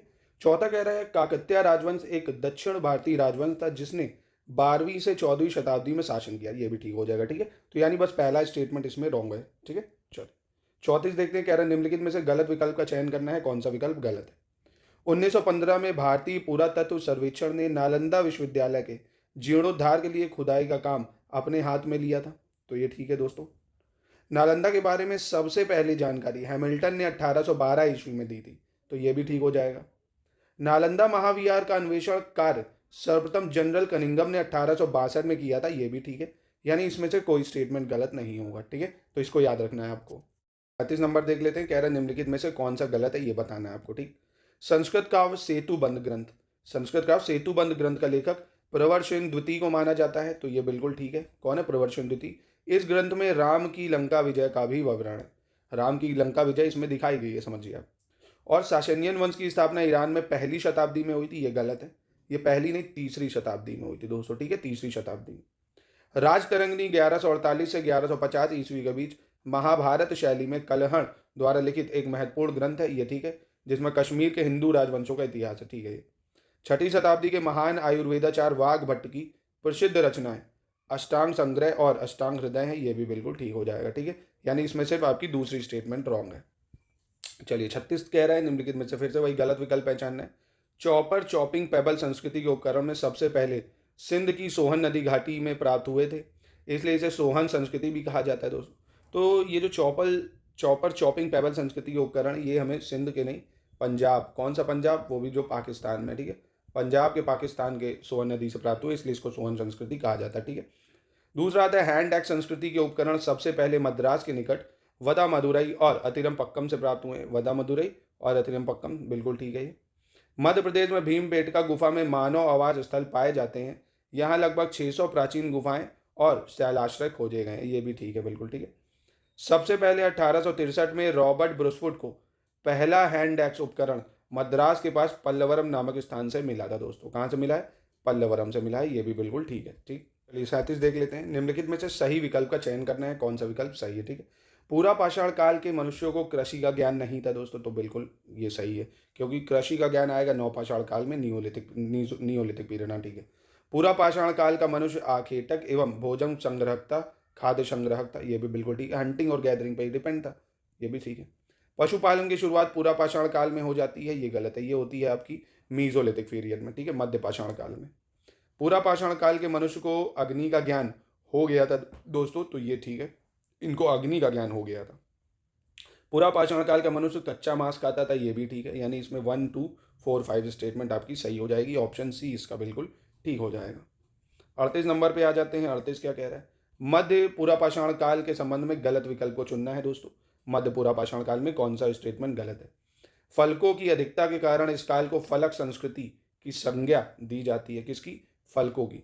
Due to the absence of plates this period is given the name of blade culture. तो ये तो स्टेटमेंट बिल्कुल ठीक है। मध्य प्रदेश में निवासा के निकट मध्य पूरा पाषाण काल के उद्योग एवं निवास का साक्ष्य मिला है। कहाँ से? Evidence of middle palaeolithic industry and residence has been found near Nevasa in Madhya Pradesh. तो ये स्टेटमेंट तो गलत है। ये हमें मध्य प्रदेश से नहीं, महाराष्ट्र होना चाहिए था। महाराष्ट्र के निवासा के निकट मध्य पूरा पाषाण काल के उद्योग से हमें कोई मिला है। ठीक। तो ये गलत है। मध्य पूरा पाषाण काल के औजार मुख्यतः महाराष्ट्र, राजस्थान, चकिया, बेलन घाटी, गुजरात के सौराष्ट्र क्षेत्र और सिरका घाटी से प्राप्त हुए। ये भी ठीक है। यानी आपका सिर्फ बी स्टेटमेंट इसमें गलत हो जाएगा। ठीक। पूरी एंशियंट हिस्ट्री दोस्तों आपकी रिवाइज हो जाएगी अच्छे से। ठीक है। फिर से निम्नलिखित में से गलत बताना है, कौन सा गलत है? उच्च पूरा पाषाण युग की एक सर्वाधिक उल्लेखनीय खोज थी रोड़ी मलबे से बना लगभग 85 सेंटीमीटर व्यास वाला स्थूल रूप से गोलाकार चबूतरा। ठीक है। तो उच्च पूरा पाषाण काल मतलब अपर पैलियोलिथिक का। तो ये तो बिल्कुल ठीक है। अफगानिस्तान में संघाव की गुफाओं में भी उत्तर पूरा पाषाणिक संस्कृति के साक्ष्य मिले हैं। एविडेंस जो है अपर पैलियोलिथिक कल्चर के हमको मिले कहाँ से? संघाव से। अब दोस्तों देखिए, आपसे ऐसे पूछ लेगा संघाव ये कहाँ पे है? संघाव अफगानिस्तान, पाकिस्तान, न्यूजीलैंड कहाँ है बताइए, है ना? तो संघाव आपको कहाँ मिलेगा? अफगानिस्तान में। उत्तर पाषाणिक उपकरण दक्षिणी आंध्र प्रदेश में रेनी गुंटूर में भी पाए जाते हैं दोस्तों। तो ये भी सही है, आपसे ये पूछ लेगा रेनी गुंटूर कहाँ है, आंध्र प्रदेश में। उत्तर पाषाणिक उपकरण यहाँ मिलते हैं, सब पहाड़ी एरियो में मिलेंगे, जहाँ जहाँ पहाड़ होते थे ये सब वहीं पे पैलेयोलिथिक साइट्स डेवलप हुई थी, क्योंकि उन्हीं से ही बारिश वारिश शहर मिलती थी। ठीक है, तो ये भी ठीक है, इनमें से कोई गलत नहीं है दोस्तों। चलिए आगे बढ़ते हैं, 40 नंबर पे आ जाते हैं। निम्नलिखित में से गलत विकल्प का चयन करना है दोस्तों, कौन सा विकल्प गलत है। मध्य पाषाण युग का आरंभ 8000 ईसा पूर्व के आसपास हुआ था। कब हुआ था? 8000 ईसा पूर्व, मिडिल स्टोन एज। भारत में मध्य पाषाण काल के विषय में जानकारी सर्वप्रथम 1857 ईस्वी में प्राप्त हुई, जब सीएल कलाइल ने विंध्य क्षेत्र से लघु पाषाण उपकरण खोज निकाले। ठीक है ये भी। और भारत में मानव कंकाल सबसे पहले मध्य पाषाण काल में ही पाए गए थे। जो ह्यूमन स्केल्टन है हमें कहाँ मिले थे? मीजोलिथिक पीरियड से। ये भी ठीक हो जाएगा। ठीक है, तो पैलियोलिथिक, मीजोलिथिक, नियोलिथिक। निम्नलिखित में से फिर से गलत विकल्प का चयन करना है दोस्तों, कौन सा विकल्प गलत है। बढ़िया से क्वेश्चन से मजा आ गई होगी आपको। भीलवाड़ा जिले में कोठारी नदी के तट पर स्थित बागौर भारत का सबसे पाषाणिक स्थल है दोस्तों। ठीक है, भीलवाड़ा जिले में कटोरी नदी के तट पर स्थित बैगौर भारत का सबसे पाषाणिक स्थल है, यानी पैलियोलिथिक साइट है। बिल्कुल ठीक है। पैलियोलिथिक का मतलब ही होता था पत्थर के एज, पत्थर का यूज होता था। ठीक है, औजारों के रूप में, हर चीज में। ठीक है। राजस्थान के तिलवार में 2 सांस्कृतिक चरण पाए गए हैं। पहला चरण मध्य पाषाण युग का प्रतिनिधित्व करता है तथा दूसरे चरण में चाक पर बने हुए मिट्टी के बर्तन और लोहे के टुकड़े इन सूक्ष्म औजारों के साथ पाए गए हैं। ये भी सही हो जाएगा। तीसरा, उत्तर प्रदेश के प्रयागराज प्रतापगढ़ क्षेत्र में स्थित सराय नहर राय से छोटी बस्ती झोपड़ी के फर्श के साथ प्राप्त हुए हैं। ये भी स्टेटमेंट बिल्कुल दोस्तों सही है। 41 मतलब डी स्टेटमेंट, उत्तर प्रदेश के सहारनपुर जिले में महादहा मध्य पाषाण काल स्थल है दोस्तों। ये वाला स्टेटमेंट आपका गलत हो जाएगा। क्यों गलत हो जाएगा? क्योंकि दोस्तों उत्तर प्रदेश के सहारनपुर जिले में नहीं है महादहा, ये प्रतापगढ़ में मिलेगा आपको, राजा भैया के इलाके में। प्रतापगढ़ आंवले के लिए भी बहुत फेमस है, तो प्रतापगढ़ जिले में है महादहा, और ये मध्य पाषाण काल है। ठीक है, याद रखना है इसको। महादहा कहाँ है? प्रतापगढ़ में है, यूपी में है। ठीक, 42 नंबर पे आ जाते हैं। 42 क्या कह रहा है? नव पाषाण काल के संबंध में गलत विकल्प को चुनना है, कौन सा विकल्प गलत है इसमें से। ठीक, चलिए। यह युग 9000 ईसा पूर्व से प्रारंभ होता है, लेकिन भारत में इसकी शुरुआत 7000 ईसा पूर्व होती है। ठीक है, ये 9000 से शुरू होगा, भारत में इसकी शुरुआत 7000 से होती है। दूसरी स्टेटमेंट कह रहा है खेती पर आधारित नवपाषाणकालीन संस्कृति। ठीक है, खेती नवपाषाण काल में चालू हो गई। इसका प्रारंभिक साक्ष्य भारत पाक क्षेत्र के जो पश्चिमोत्तर भाग में बुनियादी तौर पर केटा घाटी में लौरालाई और जोंक नदियों की तट से प्राप्त हुआ। ये गलत है, जोंक नहीं, जोब नदी है। कौन सी है? जोब, जोब नदी है दोस्तों, जोब नदी। ठीक है, जोंक नहीं, जोब नदी है। तीसरा, नवपाषाण काल में जंगली पशुओं को अत्यधिक संख्या में पालतू बनाया गया था। ठीक है, यह भी ठीक है। नवपाषाण काल में भारत में गाय, बैल, भैंस, भेड़, बकरी आदि का पालन किया जाने लगा था। ये भी सही हो जाएगा। चलिए 43 देखते हैं। निम्नलिखित में से गलत विकल्प का चयन करना है दोस्तों। सर्वप्रथम मिस्र की नील नदी घाटी में गेहूं एवं जौ का उत्पादन हुआ था। ठीक है, गेहूं और जौ का उत्पादन सर्वप्रथम नील नदी घाटी से शुरू हुआ। ये ठीक है। दक्षिण तुर्की स्थित हुयूक नामक बस्ती में गेहूं, जौ और मटर की खेती के प्रमाण मिले हैं। ये भी सही हो जाएगा दोस्तों। ठीक है, हुयूक याद रखिएगा। मेहरगढ़ से गेहूं की 3 व जौ की किस्मों की खेती किए जाने के संकेत मिले हैं, इसलिए इसे बलूचिस्तान की रोटी की कटोरी भी कहा जाता है। ठीक है, इसको याद रखना है, बलूचिस्तान की रोटी कटोरी मेहरगढ़ को कहा जाता है। कश्मीर के गुर्फ काल से एक कब्र में कुत्ते और उसके मालिक सहित दफनाने का साक्ष्य मिला। तो ये गुर्फ काल नहीं है दोस्तों, बुर्ज होम है, पढ़ा होगा आपने। क्या है ये? बुर्ज होम, बुर्ज होम से मिला हमको, ये बुर्ज होम से मिला था। ठीक है, यानी ये गलत हो जाएगा। चलिए 44 देखते हैं। गलत विकल्प का चयन करना है, इसमें से कौन सा गलत है। बेलन नदी पर इलाहाबाद के दक्षिण में स्थित कोल्डी हवा से 3 सांस्कृतिक अनुक्रम नवपाषाण काल, ताम्रपाषाण काल और लौह युग देखे गए हैं। ये बिल्कुल ठीक है दोस्तों। महगरा से आयातकार झोपड़ी के प्रमाण मिले। ये गलत है, आयातकार झोपड़ी नहीं दोस्तों, वृत्ताकार झोपड़ी मिली। कौन सी? वृत्ताकार झोपड़ी मिलती है हमें कहाँ से? महगरा से। और महगरा भी पूछ ले कहाँ है, तो इलाहाबाद के पास है। ठीक है, इलाहाबाद के स्थित चौपानी मांडो, ये भी याद रखना है, चौपानी मांडो भी इलाहाबाद में। यहाँ से पूरा पाषाण काल से लेकर नवपाषाण काल तक तीनों चरणों का पता हमको चलता है। ठीक है, और बिहार के सारण जिले में स्थित चिरांद, चिरांद कहाँ है ये भी याद रखो, बिहार में। यहाँ से हमें 5 प्रकार की संस्कृतियों के अवशेष मिले हैं। ठीक है, 5 प्रकार की संस्कृतियों के अवशेष। 45 में आते हैं। निम्नलिखित में से कौन सी संस्कृति सबसे पहले अस्तित्व में आई, ये बताना। ठीक है, कौन सी संस्कृति सबसे पहले अस्तित्व में आई। तो ये आपको अगर क्रोनोलॉजी नहीं याद होगी तो नहीं कर पाओगे। ठीक है, चलिए तो दोस्तों देखिए, ये आपको याद रखना पड़ेगा। सालवा संस्कृति 2300 से 2000 तक चलेगी। ठीक है, 2300 से 2000 ईसा पूर्व है, मतलब BC है। ठीक है, कहने का मतलब है। प्रभात संस्कृति 2000 से 1400, मालवा 1900 से 1400 और रंगपुर 1700 से 1400। ठीक है, ये सब BC है, इनको याद रखिए। चलो 46 पे आते हैं। निम्नलिखित में से गलत विकल्प का चयन करना है, कौन सा गलत है। सिंधु क्षेत्र में आने वाली प्रथम प्रजाति प्रोटो ऑस्ट्रेलॉइड थी दोस्तों, तो बिल्कुल ठीक है, जो पहली प्रजाति आई वो प्रोटो ऑस्ट्रेलॉइड थी। सिंधु सभ्यता का निर्माता भूमध्य सागरीय प्रजाति का ही माना जाता है। मतलब सिंधु सभ्यता का जो निर्माता है उसे भूमध्य सागरीय प्रजाति समझे, जो मेडिटेरेनियन स्पीशीज हैं, अल्जीरिया, तुनिशिया, मोरक्को, इन सब वाली, ये भी ठीक हो जाएगा आपका। तीसरा कह रहा है मंगोलॉइड प्रजाति के लोग विशेषकर पूर्वोत्तर क्षेत्र में पाए जाते हैं, तो ये गलत है दोस्तों, ये उप हिमालय क्षेत्र में पाए जाते हैं। कहाँ? उप हिमालय। अब ये समझते हो जैसे मंगोलिया, चीन, इन सब रहेगा है ना, तिब्बत के उधर ये सब हो जाएंगे। ठीक है, अल्पाइन प्रजाति के लोग विशेष रूप से सिंधु क्षेत्र, गुजरात, महाराष्ट्र, कर्नाटक, तमिलनाडु यहाँ पाए जाते हैं, ये ठीक है। ठीक है, मतलब सिर्फ इसमें ऑप्शन सी गलत हो जाएगा, वो भी पूर्वोत्तर की जगह उप हिमालयस होना चाहिए था। क्या होना चाहिए था? उप हिमालयस। ठीक है, और इंग्लिश में अगर बोला जाए तो सब हिमालय बोल दो, सब हिमालय रीजन, सब हिमालय। ठीक है, चलिए 47 देख लेते हैं। गलत विकल्प का चयन करना है, इनमें से कौन सा विकल्प गलत है दोस्तों, ये बताना। ठीक है, कौन सा विकल्प गलत। प्रसिद्ध इतिहासकार अगलानंद घोष ने अपने शोध से सिद्ध किया है कि राजस्थान की प्राचीन सभ्यता की उत्पत्ति राजस्थान के बीकानेर में स्थित सोथी संस्कृति से हुई है दोस्तों, तो ये बिल्कुल ठीक है। प्रसिद्ध इतिहासकार अगलानंद घोष ने अपने शोध से सिद्ध किया है कि राजस्थान की प्राचीन सभ्यता कहाँ से निकली है? सोथी संस्कृति से हुई है। ठीक। दूसरा, प्रसिद्ध इतिहासकार अल्थिन और DP अग्रवाल ने लिखा है कि सोथी संस्कृति कोई अलग संस्कृति नहीं थी, बल्कि सिंधु सभ्यता का ही प्रारंभिक रूप थी, पहली चीज, तो ये भी स्टेटमेंट है बिल्कुल सही। तीसरा, मेसोपोटामिया में दो प्रमुख स्थान है, मुंडीगॉक और सोरातुराई। क्या है? सोरातुराई, मुंडीगॉक, तो ये स्टेटमेंट है रॉन्ग। ये दोस्तों मेसोपोटामिया नहीं, ये जो दो जगह है ये आपको अफगानिस्तान में मिलेंगे। ठीक है, तो इसको याद रखिएगा, एग्जाम में ये पूछ सकता है कि भैया मुंडीगॉक और सुरतोई ये कहाँ मिलेगा? सोरातुराई और मुंडीगॉक, तो ये अफगानिस्तान का है। ठीक है, दो प्रमुख स्थान है अफगानिस्तान के। सिंधु सभ्यता के साक्ष्य पाकिस्तान के 3 प्रमुख स्थान हो, बलूचिस्तान, सिंध और पंजाब से मिले हैं, ये स्टेटमेंट बिल्कुल ठीक है। ठीक है, चलिए निम्नलिखित में से गलत विकल्प का चयन करना है, 48 में कौन सा विकल्प गलत है।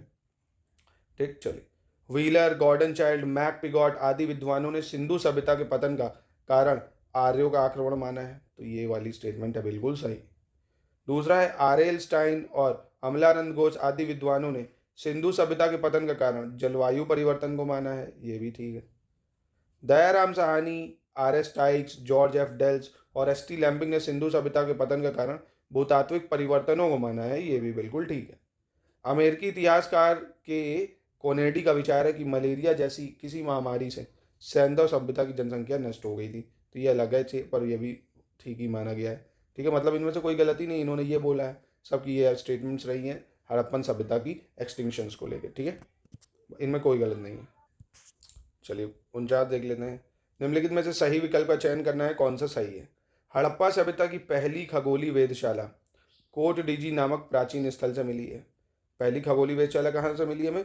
कोट डिजी नामक प्राचीन स्थल से मिली है, तो ये वाली स्टेटमेंट है बिल्कुल आपकी गलत दोस्तों। क्यों गलत है ये समझिए पहले, क्योंकि ये हमें धौलावीरा से मिली है। कहाँ से मिली है? धौलावीरा। आपने धौलावीरा पढ़ा होगा ना, जो गुजरात में है धौलावीरा, धौलावीरा से हमको मिलती है ये खगोलशाला। ठीक है, और धौलावीरा है गुजरात में। काली, यानी ये स्टेटमेंट तो गलत है। कालीबंगा से 7 अग्निकुंडों के साक्ष्य प्राप्त हुए हैं। कालीबंगा वर्तमान में राजस्थान के हनुमानगढ़ जिले में। ठीक है, ये मोहनजोदाड़ो के विशाल स्नानागार की खोज R.D. बनर्जी ने की थी। किसने करी? R.D. बनर्जी। ठीक है, ये भी। सर्वप्रथम भारत पर आर्यों के आक्रमण के सिद्धांत का प्रतिपादन R.P. चंद ने किया था। किसने किया था? R.P. चंद ने, ये भी ठीक है। मिथातल से हड़प्पा लिपि में बहुत बड़े अक्षरों में लिखा एक लघु शिलालेख प्राप्त हुआ है दोस्तों, तो क्या ये वाली स्टेटमेंट सही है? ये वाली स्टेटमेंट है भैया गलत। क्यों गलत है ये समझिए पहले, क्योंकि ये भी हमको कहाँ से मिला है? ये भी हमको धौलावीरा से मिला है। कहाँ से मिला है? धौलावीरा से मिला है। ठीक है, मिताथाल से हड़प्पा लिपि में, मिताथाल से हड़प्पा लिपि, ये वाला है गलत। बहुत बड़े अक्षरों में लिखा एक लघु शिलालेख हमको कहाँ से मिला भैया? धौलावीरा से। ठीक है, तो धौलावीरा से हमें क्या क्या मिला? खगोलीय वेधशाला मिली है, और ये आपके जो इंस्क्रिप्शन हैं लिखे हुए ये भी हमको धौलावीरा से। यानी इसकी स्टेटमेंट सिर्फ 2, 3, 4 सही है। क्या सही है? 2, 3 और 4। चलिए 50 पे आते हैं। फिर से इसमें गलत बताना है दोस्तों, कौन सा विकल्प गलत है। मोहनजोदाड़ो और लोथल की एक मोहर पर उकेरे गए चित्र में एक आदमी को 2 भागों से लड़ते हुए दिखाया गया है। A picture carved on seal on Mohenjo-daro and Lothal, a man show fighting with 2 tigers। बिल्कुल ठीक है।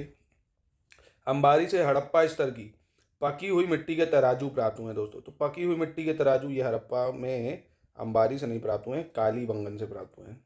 ठीक है, कालीबंगन से। और कालीबंगन आपको पता ही होगा राजस्थान में, कालीबंगन से। ठीक है, मिट्टी के तराजू काली मिट्टी, मतलब पकी हुई मिट्टी के तराजू कालीबंगन। यानी ये वाली स्टेटमेंट तो हो गई गलत, आंसर तो यही हो गया। पर और देखते हैं। हड़प्पा सभ्यता की सबसे प्रमुख विशेषता सूती कपड़ा के उत्पादन की थी, क्योंकि हड़प्पा वासियों ने ही सर्वप्रथम कपास का उत्पादन किया था, ये याद रखना। ठीक है, और हिंडन बोलते थे कपास को ये लोग, मेसोपोटामियंस लोग बोलते थे, क्योंकि वहीं से ट्रेड होता था कपास का, ये लोग वहीं भेजते थे। मोहनजोदाड़ो से प्राप्त पशुपति की मोहर पर बाईं ओर गेंडा व भैंसा तथा दाहिनी ओर हाथी भाग एवं हिरण पाए गए हैं दोस्तों। तो ये जरूर आपको याद रखना है इस सील्स में।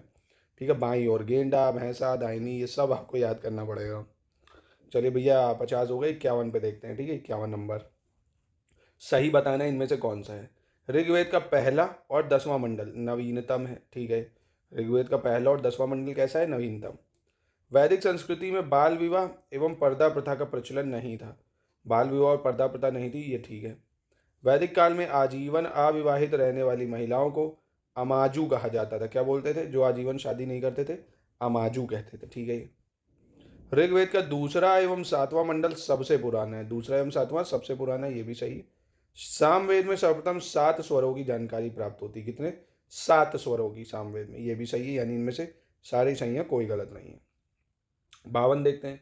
52 में निम्नलिखित में से सही विकल्प का चयन करना है, कौन सा विकल्प सही है दोस्तों। ठीक है, अथर्ववेद में सभा एवं समिति को प्रजापति की 2 पुत्रियां कहा गया है। बिल्कुल बढ़िया स्टेटमेंट है, ये सही है, इंपॉर्टेंट भी है। प्रजा मतलब सभा और समिति, ये 2 पुत्रियां हैं प्रजापति की एक तरह से। ठीक है, पुत्रियां भी कहा जाता है, मतलब एक सभा चलती थी, एक समिति। सभा में बड़े लोग भी होते थे, एल्डरली होते थे, समिति में वुमेन्स को भी एंट्री दी जाती थी। ऐसे कह रहा है यजुर्वेद में सर्वप्रथम राजसू तथा वाजपेयी यज्ञ का उल्लेख मिलता है यजुर्वेद में। तो दोस्तों बिल्कुल ये भी सही है।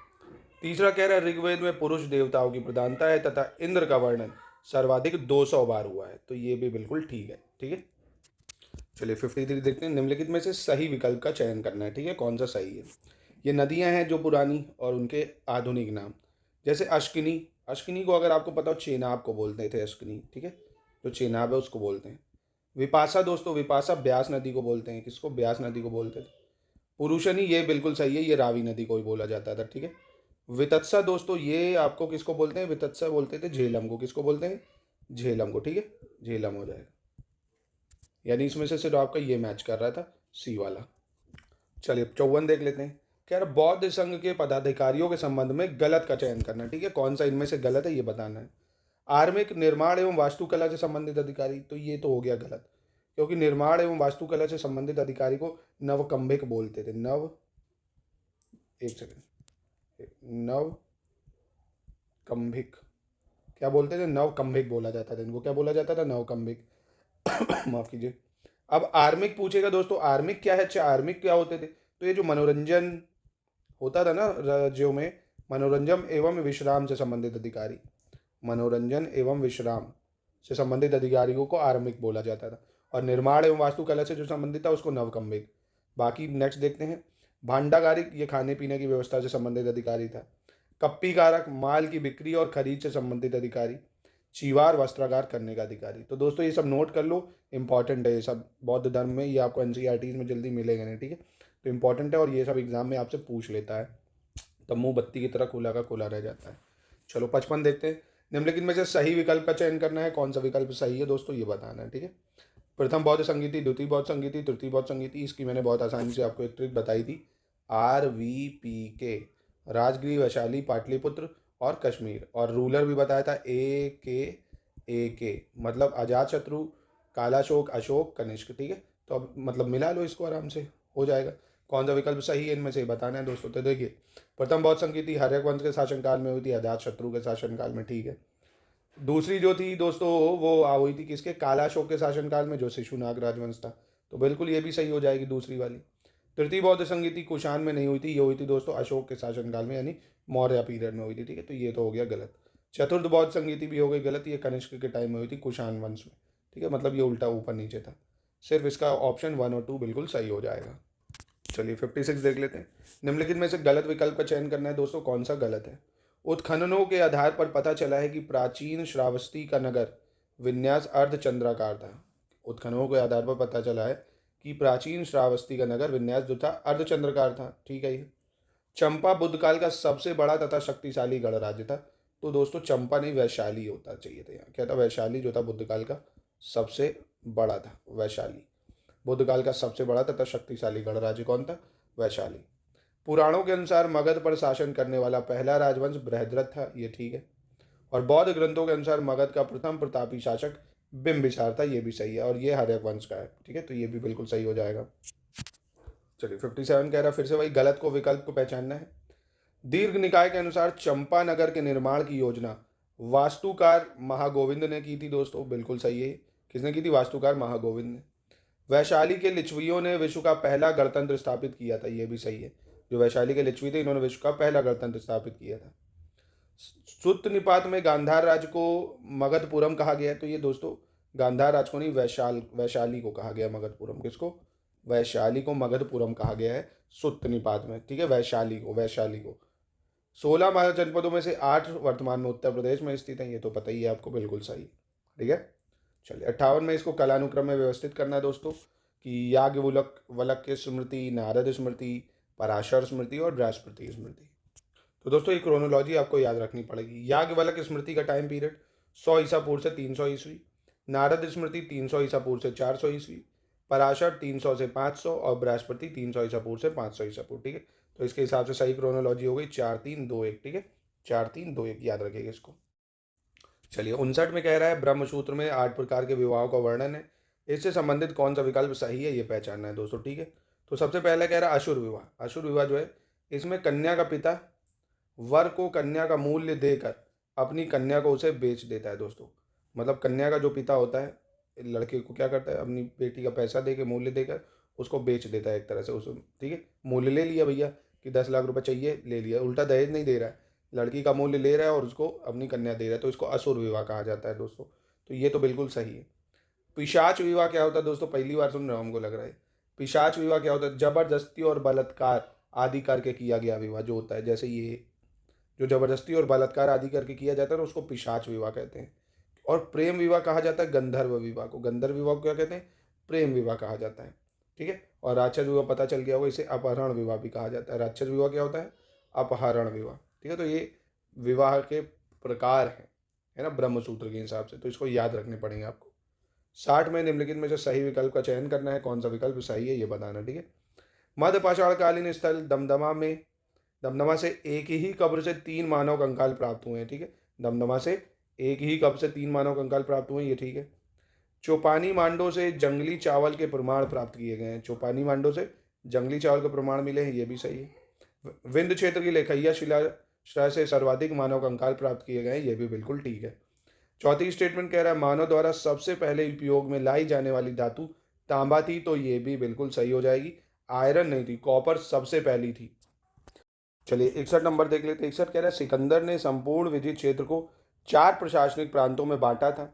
इसके संबंध में सही विकल्प का चयन करना। ठीक है, तो प्रथम प्रांत सिंधु के उत्तरी तथा पश्चिमी भागों से बनाया गया तथा फिलिप को यहाँ का छत्रप नियुक्त किया गया। ये ठीक है। ठीक, दूसरा प्रांत जो था वो सिंधु तथा झेलम के बीच भूभाग को बनाया तथा यहाँ के शासन का पिथोन जो था उसको अधीन कर दिया गया। नहीं, तो ये वाला गलत है। ये जो दूसरा प्रांत था इसका शासन अम्भी को दिया गया। ठीक है, अम्भी को दिया गया। तीसरा प्रांत जो था झेलम नदी के पूर्व भाग से लेकर व्यास नदी के क्षेत्र को, ये किसको दिया गया तीसरा प्रांत?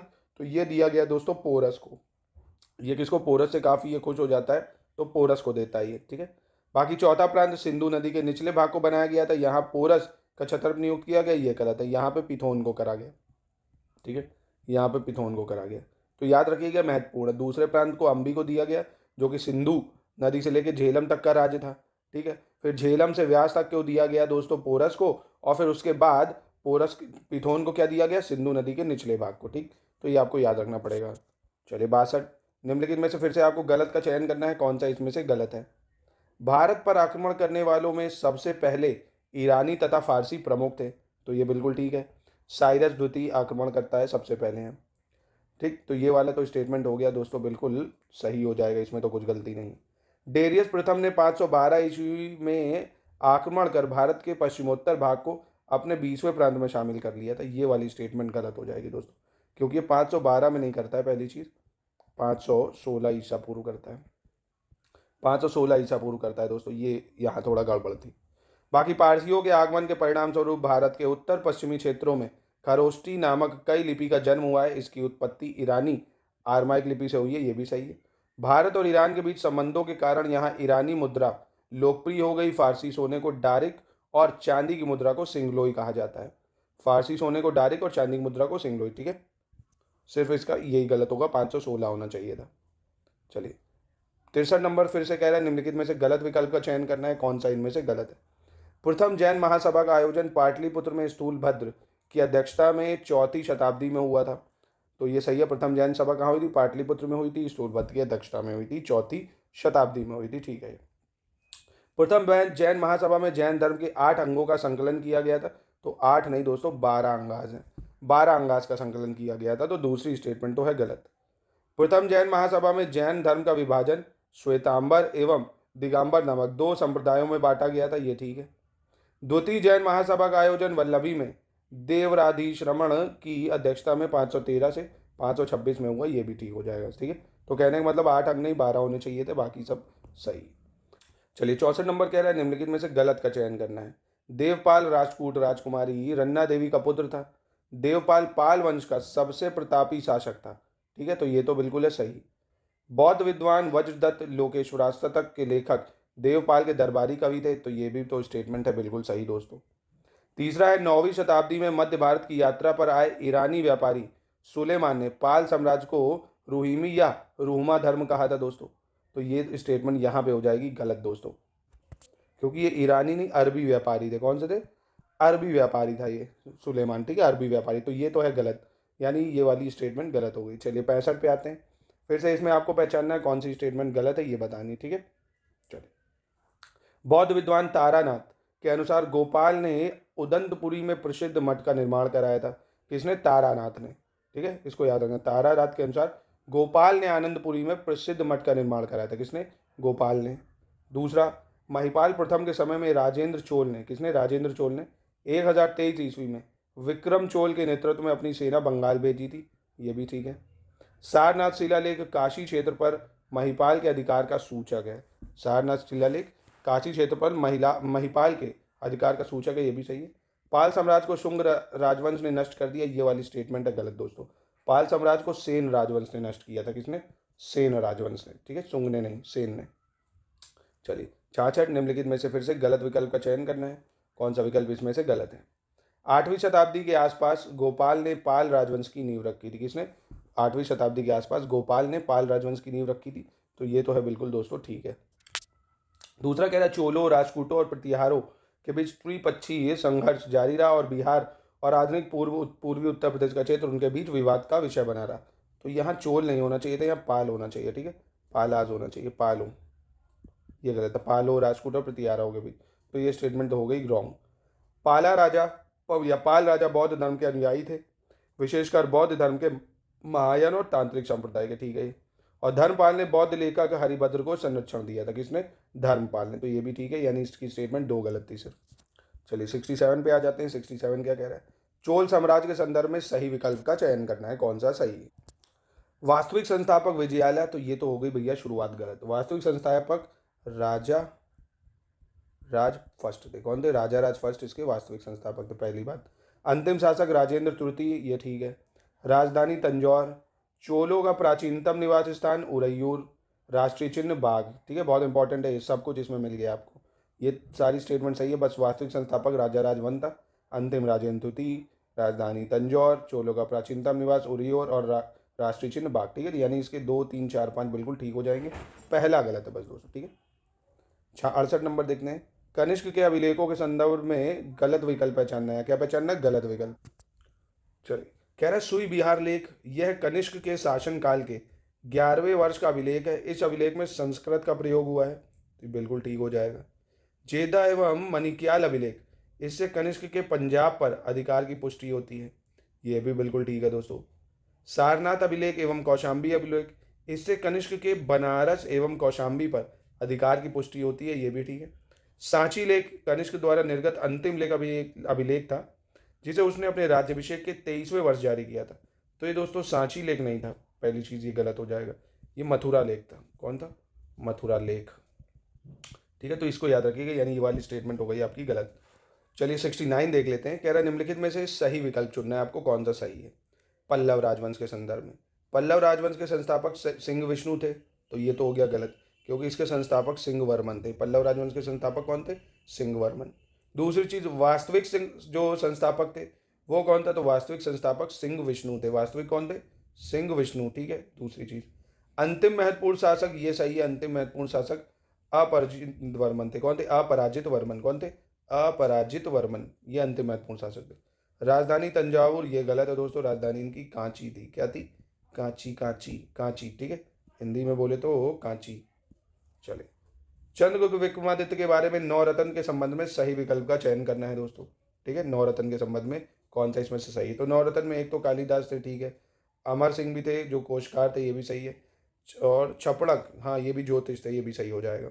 वरुरुचि ये नहीं थे, बेताल भट्ट ये नहीं, यानी सिर्फ इसका 1 2 3 सही होगा दोस्तों। ठीक है, 1 2 3 बिल्कुल सही हो जाएगा।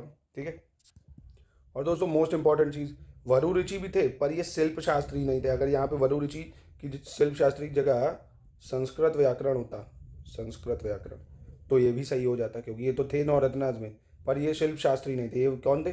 संस्कृत व्याकरण में थे। किसमें थे? संस्कृत व्याकरण। ठीक है, इसको आपको याद रखना पड़ेगा। दूसरा दोस्तों, बेताल भट्ट भी थे, ये कवि नहीं थे बेताल भट्ट, ये मंत्र शास्त्र में थे। ये कहाँ थे? मंत्र शास्त्र। ठीक है, मंत्र शास्त्र कौन था? बेताल भट्ट थे तो ये भी, और बाकी ये कालिदास लेखक, अमर सिंह कोशकार, छपड़क, ज्योतिष। इस हिसाब से 1 2 3 बिल्कुल सही हो जाएगा, क्योंकि कवि अगर पूछता तो आप बता देते क्या? घटक पर, घटक पर, ये कवि थे। ठीक है, तो ये याद रखिएगा। गुप्त अभिलेखों में उल्लिखित अधिकारियों के संबंध में सही विकल्प का चयन करना है, कौन सा विकल्प इसमें से सही है दोस्तों। ठीक है, महाबलाधिकृत ये मुख्य न्यायाधीश होता था क्या? तो ये गलत है। महाबलाधिकृत जो था ये मुख्य न्यायाधीश नहीं, प्रधान सेनापति था। बाहुबली जो होता है ना, प्रधान सेनापति, सेनापति, प्रधान सेनापति था ये, पहली चीज। महाप्रतिहार कौन होता था? ये महाप्रतिहार जो होता था दोस्तों, इसको ये किसको बोला जाता था? महाप्रतिहार, ये राजमहल के रक्षकों का प्रमुख होता था। जो महाप्रतिहार है, राजमहल का रक्षक प्रमुख, ये राजमहल के रक्षक के प्रमुख को बोला जाता था महाप्रतिहार। ठीक है, फिर आता है दोस्तों आपका भांडागाराधिक्रेता, ये कौन होता था? शाही खजानों का अध्यक्ष होता था। ये क्या होता था? शाही खजाने का अध्यक्ष। जो शाही खजाने होते थे ना, शाही खजाने का अध्यक्ष होता था ये सब दोस्तों याद करना पड़ेगा आपको, पूछता है ये सब। ठीक है, और अब पूछ रहा था इसमें से सही, तो यही सही है। शिक्षा विभाग का अध्यक्ष कौन था? विनय स्थिति संस्थापक। कौन था? विनय स्थिति संस्थापक, ये आपका शिक्षा विभाग का अध्यक्ष था। बाकी आपको ये याद रखना पड़ेगा। महाबलाधिकृत प्रधान सेनापति, महाप्रतिहार राजमहल का रक्षक प्रमुख। ठीक है, और आपका विनय संस्थापक का ये शाही खजाने का अध्यक्ष हो जाएगा, भंडार गृह अधिकारी। ठीक है, तो ये आपको याद रखना पड़ेगा, महत्वपूर्ण है। चलिए आगे बढ़ते हैं और देखते हैं अपना 72 क्वेश्चन। फिर से बताना इसमें से सही चयन करना कौन सा है। चोल प्रशासन की मुख्य विशेषता स्वायत्त शासी ग्राम प्रशासन थी। क्या थी? स्वायत्त शासी ग्राम प्रशासन, मतलब ऑटोनोमस विलेज एडमिनिस्ट्रेशन था इनकी खासियत, तो बिल्कुल ये ठीक है। दूसरा, चोल काल में भूमि अभिलेखों को सुरक्षित रखने के लिए नियुक्त अधिकारी को कर्णिक कहा जाता था। तो दोस्तों भूमि अभिलेख को जो सुरक्षित रखता था अधिकारी, उसको वो चोल, कर्णिक जो था वो चोल शासक में नहीं था, गुप्त काल में था, गुप्त काल का था ये। ठीक है, गुप्त काल में जो रखता था उसको कर्णिक बोलते थे। न्यूटन के बहुत पहले ही प्रसिद्ध गणितज्ञ ब्रह्मगुप्त ने गुरुत्वाकर्षण के सिद्धांत का पता लगा लिया था। ठीक है, और कवि राजशेखर ने नर्मदा नदी को, किसको? नर्मदा नदी को आर्यवर्त एवं दक्षिणापथ को विभाजित करने वाली रेखा माना, तो ये भी बिल्कुल है सही। ठीक है, यानी इसका सिर्फ कौन वाला गलत है स्टेटमेंट? सिर्फ आपको एक सेकंड, दूसरा तो गलत है ना, एक सेकंड, दूसरा किस में नहीं मिल रहा है आपको? यहाँ नहीं मिल रहा है, यानी 134 हो जाएगा इसका। क्या हो जाएगा? 134। ठीक है, इसको याद रखना है दोस्तों, महत्वपूर्ण है ये कि कर्णिक कौन था दोस्तों? कर्णिक जो गुप्ता पीरियड्स में अपॉइंट होता था, रिकॉर्ड्स वगैरह सेव रखता था लैंड के। ठीक है, ये सब इंपॉर्टेंट क्वेश्चन है। फिर से 73 में पूछ रहा है निम्नलिखित में से गलत का चयन करना है, कौन सा गलत? चलिए, गुप्त अभिलेखों में उद्रंग एवं उपरिकर नामक करों का उल्लेख प्राप्त होता है। उद्रंग राज को दिया जाने वाला भूमिकर था। उद्रंग जो था वो राज को क्या देते था? जो भूमिकर वो होता था, तो ये तो है बिल्कुल सही। उत्तर प्रदेश के गोरखपुर जिले में सागौरा अभिलेख स्थित है। ठीक है, सागौरा इंस्क्रिप्शन हमें गोरखपुर से ही मिलता है। सातवाहन युग को स्वर्ण युग की संज्ञा दी जाती है, तो ये तो दोस्तों आपको पता ही होगा कि सातवाहन युग को स्वर्ण युग की संज्ञा के एम मुंशी ने दी। ये गलत है क्योंकि ये गुप्त वंश था, ठीक है, गुप्ता डायनेस्टी को स्वर्ण युग की संज्ञा किसने दी है? के एम मुंशी ने दी है। लास्ट, भारत में शीशे के सिक्के केवल सातवाहनों ने और हिंद यवन ने चलाए। बहुत इंपॉर्टेंट है ये, ठीक है। जो लेड कॉइन है वो introduce in India only by the Satavahana and Hind यवन, ठीक है। तो इसको भी आपको याद रखना पड़ेगा, काफ़ी इंपॉर्टेंट है ये। चलो 74 पे आते हैं दोस्तों। निम्नलिखित में से सही विकल्प का चयन करना है, कौन सा सही है। समुद्रगुप्त के सिक्कों पर मयूर की आकृति मिलती है दोस्तों, तो ये तो है गलत, क्योंकि ये समुद्रगुप्त नहीं, ये कुमारगुप्त के सिक्कों पर मिलती है, ठीक है। कुमारगुप्त के सिक्के पे हमें मयूर की आकृति मिलती है, ना कि समुद्रगुप्त के। तो पहली स्टेटमेंट हो गई रॉन्ग। स्कंदगुप्त के सिक्कों पर माता लक्ष्मी का अंकन मिलता है, ये ठीक है। स्कंदगुप्त के सिक्कों पे हमें माता लक्ष्मी का अंकन मिलता है। भगवान बुद्ध और भगवान शिव का अंकन कनिष्क और होविष्क दोनों की मुद्राओं पर मिलता है, भगवान बुद्ध का और शिव का, ठीक है। ये सबसे पहले हिंद यवन शासकों ने सोने के सिक्के जारी किए थे, तो ये अभी हम लोग ने ऊपर भी करा कि सबसे पहले सोने के सिक्के किसने जारी करे थे? हिंद यवन शासकों ने, तो ये भी हो जाएगा ठीक है इसका। चलिए, फिफ्थ स्टेटमेंट कह रहा है गुप्ता शासकों के बीच सबसे पहले सोने के सिक्के चलाने का श्रेय चंद्रगुप्त द्वितीय को जाता है, तो ये हो गया गलत। ये चंद्रगुप्त प्रथम को जाता है। किसको जाता है? चंद्रगुप्त प्रथम को। यानी इसका स्टेटमेंट 2, 3 और 4 ही बिल्कुल सही होगा, ठीक है। 2 गलत हो गए, पहला और 5वां, क्योंकि यहाँ चंद्रगुप्त फर्स्ट होना चाहिए और वहाँ कुमारगुप्त होना चाहिए। चलिए 75 पे आ जाते हैं। स्कंदगुप्त के शिलालेख के संबंध में गलत बताना है क्या है, ठीक है। स्कंदगुप्त के शिलालेख से संबंधित गलत। जूनागढ़ शिलालेख सौराष्ट्र में, बिल्कुल ठीक है। भीतरी स्तंभ शिलालेख गाजीपुर, कहोम स्तंभ शिलालेख गोरखपुर, इंदौर ताम्रपत्र शिलालेख इलाहाबाद, ये हो गया आपका पहली चीज रॉन्ग, ठीक है। क्योंकि इंदौर ताम्रपत्र शिलालेख आपको कहाँ मिलेगा? ये बुलंदशहर में मिलेगा आपको, ठीक है। बुलंदशहर, ये भी हमारे उत्तर प्रदेश में ही है, इलाहाबाद में नहीं, ये आपको बुलंदशहर में मिलेगा, ठीक है। तो ये स्टेटमेंट है आपकी गलत। अब देखते हैं दोस्तों 76 नंबर। फिर से आपको क्या पहचानना है? गलत पहचानना है, इनमें से कौन सा गलत है, ठीक है। गलत विकल्प की पहचान करनी है। कुमारगुप्त प्रथम ने शक्रादित्य और महेंद्रादित्य की उपाधि धारण की थी दोस्तों। किसने? कुमारगुप्त प्रथम ने। तो देखिए ये बिल्कुल हो जाएगा सही। कुमारगुप्त प्रथम ने शक्रादित्य और महेंद्रादित्य की उपाधि धारण की थी, ठीक। पहली चीज। बेलसद स्तंभ लेख में कुमारगुप्त ने स्वयं को ध्रुव देवी की संतान बताया। किसकी? ध्रुव देवी की संतान, ये भी बिल्कुल सही है दोस्तों, ठीक है। कुमारगुप्त प्रथम सर्वाधिक वर्षों तक शासन करने वाला गुप्त नरेश था। उसने कुल 30 वर्षों तक राज्य किया था दोस्तों। तो ये 30 नहीं, उसने 40 वर्षों तक राज्य किया है। कितने? 40। टाइम पीरियड तो आपको याद ही होगा, 415 से 455, ठीक है। ये सीई है, मतलब वही एडी है एक तरह से, बीसी नहीं है, ठीक है। 415 से 455, 40 साल। गुप्त काल के दामोदरपुर ताम्रपत्र शिलालेख में भूमि की बिक्री से संबंधित विवरण दिया गया है। ये भी बिल्कुल ठीक है। यानी सिर्फ इसका कहने का मतलब बस यहाँ 30 वर्ष नहीं 40 होता, तो ये भी सही हो जाता। चलिए 77 में फिर पूछ रहा है गलत बताना है, कौन सा गलत है। फिर से कोई दिक्कत नहीं हो जाएगा। चीनी यात्री फाहियान चंद्रगुप्त विक्रमादित्य के समय मध्य एशिया के स्थल मार्ग से 399 ईस्वी में भारत आया था, ठीक। तो फाहियान कब आया? चंद्रगुप्त विक्रमादित्य के समय आया था, सन 399 में, ठीक है। कालिदास और अमर सिंह चंद्रगुप्त द्वितीय के दरबार में रहते थे। तो कालिदास और अमर सिंह बिल्कुल सही है, चंद्रगुप्त द्वितीय के दरबार में थे। कालिदास के संस्कृत नाटकों में स्त्री और पुरुष प्राकृत भाषा में वार्तालाप करते थे, ठीक है। वार्तालाप प्राकृत भाषा में होती थी। चंद्रगुप्त द्वितीय ने हर्यक राजवंश को प्रभावित करने के लिए अपनी पुत्री प्रभावती गुप्ता का विवाह वक्टका राजा रुद्रसेन द्वितीय के साथ किया था। तो ये हर्यक राजवंश को नहीं, वक्टका राजवंश को ही प्रसन्न करने के लिए, कि जिससे इनका मैट्रिमोनियल अलायंस बन जाए, कोई युद्ध वुद्ध ना हो, तो इससे अपनी रिश्तेदारी बना ली, ठीक है। तो अपनी पुत्री का विवाह कर दिया। तो ये स्टेटमेंट गलत हो जाएगी, क्योंकि यह हर्यक नहीं वक्टका होना चाहिए था, ठीक है। चलिए 78 पे आ जाते हैं। निम्नलिखित में से सही विकल्प का चयन करना है दोस्तों, कौन सा विकल्प सही है। गुप्त वंश का संस्थापक कौन है? श्रीगुप्त, ये आपको पता होगा, बिल्कुल सही है। गुप्त वंश का अंतिम शासक कौन है? विष्णुगुप्त। गुप्त वंश का अंतिम शासक विष्णुगुप्त। गुप्त वंश का वास्तविक संस्थापक किसको माना जाता है? तो यह चंद्रगुप्त फर्स्ट को माना जाता है, चंद्रगुप्त फर्स्ट को, ठीक है। और गुप्त वंश की राजधानी क्या थी दोस्तों? तो गुप्त वंश की राजधानी उज्जैनी, तो दूसरी राजधानी थी इसकी। किसकी थी? दूसरी। इसकी पहली राजधानी जो थी वो पाटलिपुत्र थी। क्या थी? पाटलिपुत्र, ठीक है। पाटलिपुत्र याद रखिएगा, बिहार वाली पाटलिपुत्र, ठीक है, याद रखना। चलो 80 पे आ जाते हैं। निम्नलिखित में से, नहीं 80 क्यों, 79 पे। निम्नलिखित में से सही विकल्प बताना है, कौन सा इसमें से सही है। कदम शासक शांतिवर्मन ने सबसे पहले दक्षिण भारत में आहत सोने के सिक्के जारी किए थे। किसने? कदम शासक शांतिवर्मन ने। तो ये तो है भैया बिल्कुल सही, ठीक। दूसरा, गुप्त संवत 61 मथुरा स्तंभ शिलालेख गुप्त वंश के सम्राट चंद्रगुप्त विक्रमादित्य से संबंधित है। यह भी सही हो जाएगा दोस्तों, गुप्त संवत 61।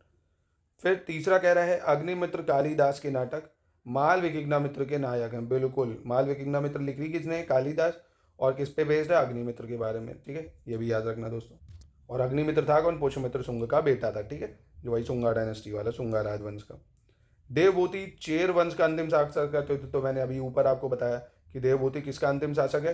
देवभूति आपका किसका अंतिम शासक था? ये आपका गुप्त वंश का अंतिम, माफ कीजिए, शुंग का, माफ कीजिए, शुंग वंश का, शुंग वंश का अंतिम शासक था ये। देवभूति किसका? शुंग वंश का अंतिम शासक था। और गुप्त वंश का अंतिम शासक विष्णुगुप्त, ठीक है। देवभूति जो था ये शुंग वंश का अंतिम शासक था, यानी ये गलत है, ठीक है, ये वाला हो जाएगा आपका गलत। तो 79 में ऑप्शन हो गया 1 2 3, यानी बी हो गया ऑप्शन, ठीक है, बी। चलिए 80 नंबर देख लेते हैं। 80 में पूछ रहा है सही विकल्प का चयन करना है। पुराणों में कर्णवंशी शासकों को शुंगभ्रत कहा गया है। क्या गया है? शुंगभ्रत कहा गया है पुराणों में। तो ये तो हो गया भैया बिल्कुल सही स्टेटमेंट। वासुदेव पल्लव वंश के संस्थापक थे। वासुदेव जो थे पल्लव वंश के संस्थापक, ये गलत है, क्योंकि वासुदेव जो थे वो कर्ण वंश के संस्थापक थे। वासुदेव कर्ण। कर्ण वंश का अंतिम शासक सुशर्मा की हत्या सातवाहन शासक शिमुका ने करी थी। तो सातवाहन का शासक कौन था? शिमुका। और कर्ण का अंतिम शासक सुशर्मा। शुंग का अंतिम शासक देवभूति, ठीक है, और पहला पुष्यमित्र शुंग। ये सब याद रखने पड़ेंगे, ये भी सही है। शुंग वंश की स्थापना पुष्यमित्र शुंग ने की थी, बिल्कुल सही है। उसकी राजधानी वैशाली थी, राजधानी वैशाली नहीं थी, पाटलिपुत्र थी, ठीक है। तो यहाँ ये गलती है, बस पाटलिपुत्र थी, तो ये स्टेटमेंट भी रॉन्ग हो गई। 10 शुंग राजाओं ने कुल मिलाकर 112 वर्षों तक शासन किया था दोस्तों। तो ये वाली स्टेटमेंट भी है बिल्कुल सही। यानी इनमें से दोस्तों कौन सी गलत है? पहली गलत हो गई और पांचवी, ठीक है। तो इसके हिसाब से ऑप्शन बी बिल्कुल सही हो जाएगा। चलिए 81 में आते हैं। निम्नलिखित में से सही विकल्प का चयन करना है दोस्तों, कौन सा विकल्प इसमें से सही है, ठीक है। मध्य पाषाणकालीन स्थल महादाह एवं दमदमा से हिरण की 2 प्रजातियों के दांत प्राप्त किए गए हैं, ठीक है। कहाँ से? दमदमा से हिरण की 2 प्रजातियों के दांत, ठीक है ये। क्योंकि दोस्तों देखिए मध्य पाषाणकालीन में ही तो डोमेस्टिकेशन मतलब पशुपालन स्टार्ट हो गया था ना, ठीक है। नवपाषाणकालीन स्थल कोडाईकाल से हिरण की 3 प्रजातियों के अवशेष प्राप्त हुए हैं, ये भी ठीक हो जाएगा, हिरण की 3 प्रजातियों के स्थल। दूसरी है रविंद्र सिंह बिष्ट ने सोहन घाटी से मानव आवास एवं हैंड एक्स के साक्ष्य लिदर नदी घाटी तट पर स्थित पहलगाम से प्राप्त किया था, ये गलत है दोस्तों, ये रविंद्र बिष्ट ने नहीं करा है, HD संकलिया ने करा था, HD संकलिया, ठीक है, HD संकलिया ने सोहन घाटी से मानव आवास और हैंड एक्स के साक्ष्य लिदर नदी के तट पर स्थित पहलगाम से प्राप्त किए, ये ठीक है। यानी ये HD संकलिया होना चाहिए था, ये गलत हो गया। तीसरा स्टेटमेंट गलत है, पहला और दूसरा बिल्कुल सही है दोस्तों, ठीक है। चलिए फिर से 82 में आपको ये बताना है कि कौन सा ऑप्शन इनमें से गलत है। 1954 में व्यास नदी की सहायक नदी के तट पर स्थित दौलतपुर से YD शर्मा को चॉपर चॉपिंग उपकरण प्राप्त हुए थे। किसको? YD शर्मा को, बिल्कुल ठीक है। DN वाडिया ने 1928 में सोहन घाटी में सबसे पहले उत्खनन शुरू किया था। तो सोहन घाटी में सबसे पहले उत्खनन किसने शुरू किया था? DN वाडिया ने, ये भी ठीक है। सोहन घाटी में चौंतारा को उत्तर एवं दक्षिण की परंपराओं का मिलन स्थल माना जाता है। किसको? सोहन घाटी को, तो ये भी ठीक हो जाएगा। 1955 में यज्ञदत्त शर्मा ने हिमाचल के गुलेरा, देहरा, धलियारा एवं कांगड़ा स्थल का उत्खनन किया था, ये गलत है। ये 1955 में नहीं, 1954 में करा था, ठीक है, 1954 में करा था, ठीक है, ये गलत हो जाएगा। 83 में सही विकल्प को चुनना है दोस्तों, कौन सा विकल्प सही है? ओडिशा के मयूरभंज में स्थित कुलियाना से निम्न पूरा पाषाणिक उपकरण प्राप्त किए गए हैं, ये हो जाएगा बिल्कुल सही, पहली चीज़, ठीक है दोस्तों। ओडिशा के मयूरभंज में स्थित कुलियाना से मिला है हमको। दूसरा स्टेटमेंट, तमिलनाडु के अतिरमपक्कम में जंतु के पद चिन्हों के प्रमाण पत्र प्राप्त किए गए हैं, ये भी ठीक है। कुकड़ी नदी तट पर स्थित बोरी से निम्न पूरा पाषाण काल की प्राचीनतम तिथि ज्ञात की गई है, ये भी सही हो जाएगा। आंध्र प्रदेश के चिंगलपेट जिले में स्थित गुडियम गुफा से निम्न पूरा पाषाण काल के उपकरण प्राप्त किए गए हैं, तो ये तो स्टेटमेंट है दोस्तों बिल्कुल गलत, क्योंकि आंध्र प्रदेश में नहीं है, ये तमिलनाडु में है, ठीक है। चिंगलपेट जिला जो है ये कहाँ है? तमिलनाडु से हमें मिला है गुडियम गुफा से। तो इसकी स्टेटमेंट सिर्फ 1 2 3 सही हो जाएगी, 1 2 3, तो याद रखना है इसको। 84 पे आ जाते हैं। धातु है और ये उसके स्रोत है हड़प्पा सभ्यता में आयात के, ठीक है। तो मतलब कहाँ से क्या लाया जाता था ये आपसे पूछ रहा है। लापिस लाजौली अफगानिस्तान से लाते थे दोस्तों, ये बिल्कुल ठीक हो जाएगा, लापिस लाजौली अफगानिस्तान से लाते थे।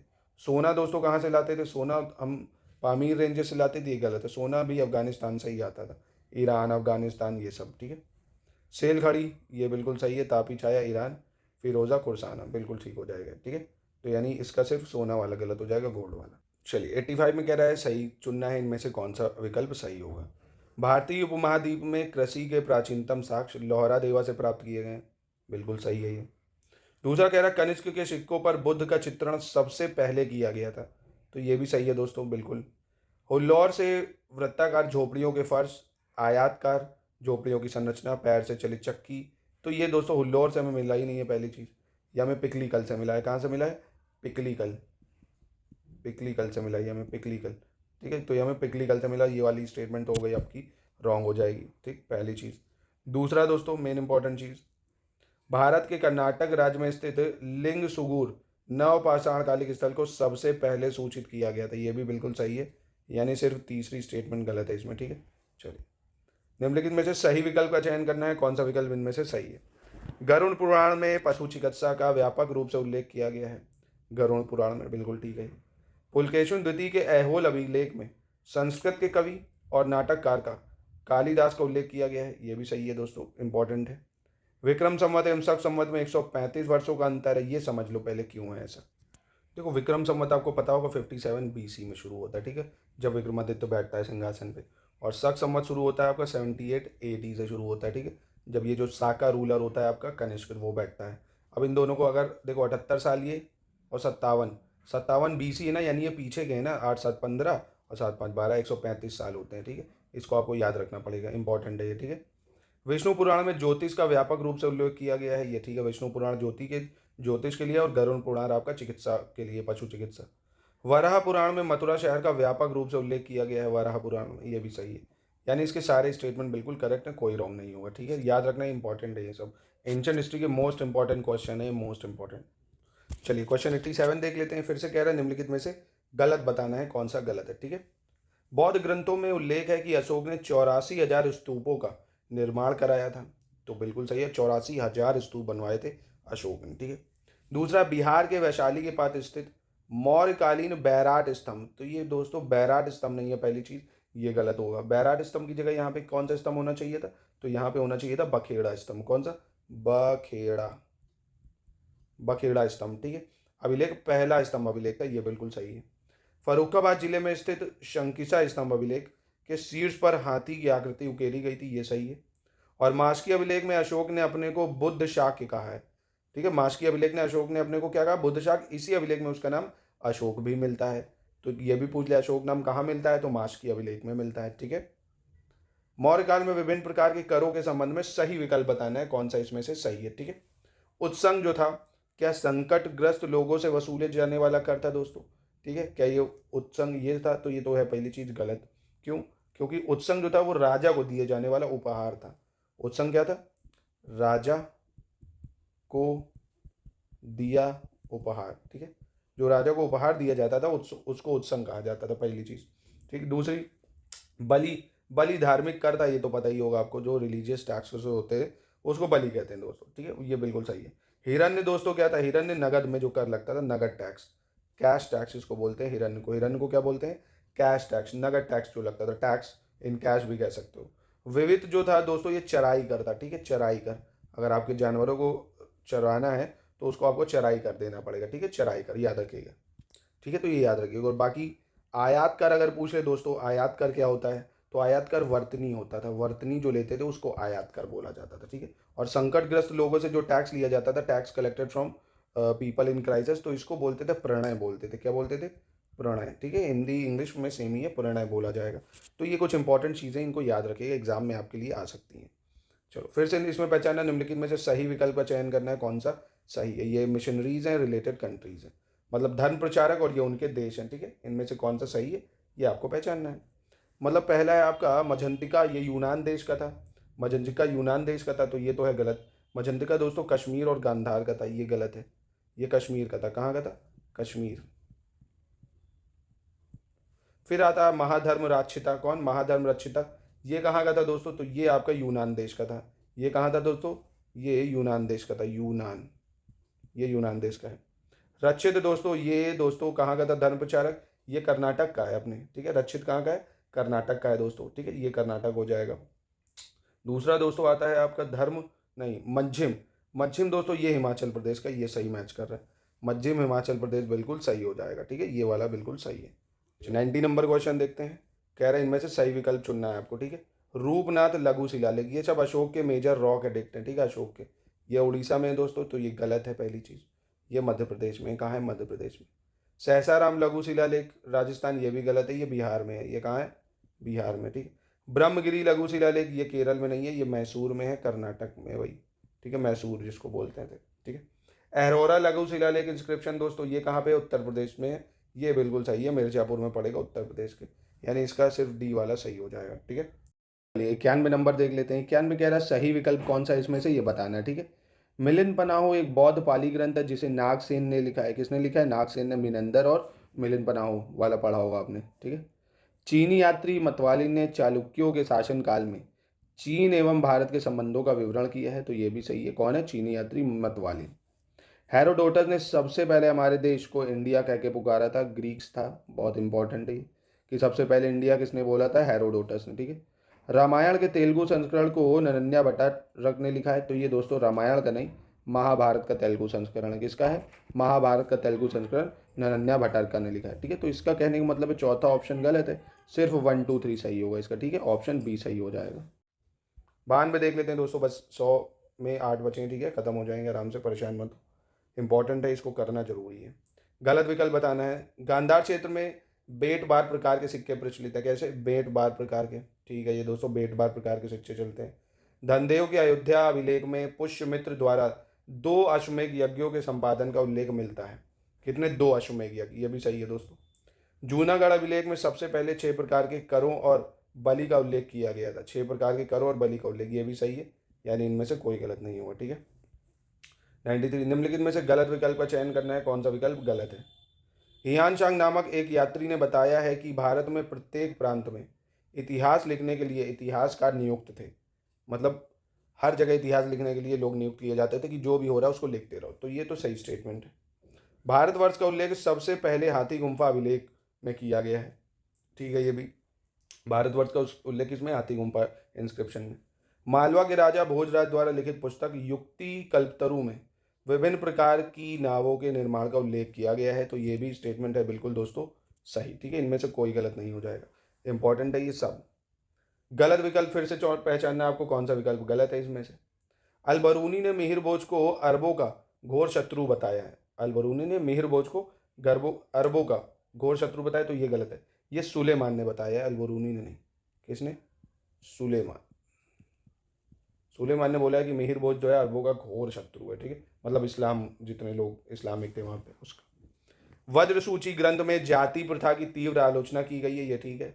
गहरवाल के अभिलेखों में जल कर का साक्ष्य प्राप्त किया गया है, जल कर का, ये भी सही है। ललित विस्तार एक बौद्ध ग्रंथ है जिसमें विभिन्न प्राचीन भारतीय लिपियों का उल्लेख किया गया है, ये भी सही हो जाएगा। सिर्फ कहने का मतलब इसमें क्या गलत हुआ, यहाँ अलबरूनी की जगह सुलेमान होना चाहिए था, ठीक है। चलिए 95 देख लेते हैं, सही विकल्प बताना है इनमें से कौन सा विकल्प सही है। चलिए 95 देख लेते हैं भैया, 95 क्या कह रहे हैं। सही विकल्प चुनना है दोस्तों, इनमें से कौन सा विकल्प सही है, ठीक है। कह रहा है चाउ जू कुआ ने, किसने, चाउ जू कुआ ने अपने यात्रा वृतांत में चोल राजवंश पर प्रकाश डाला है। किस पे, चोल राजवंश पे, तो ये तो बिल्कुल सही हो जाएगा दोस्तों, ठीक है।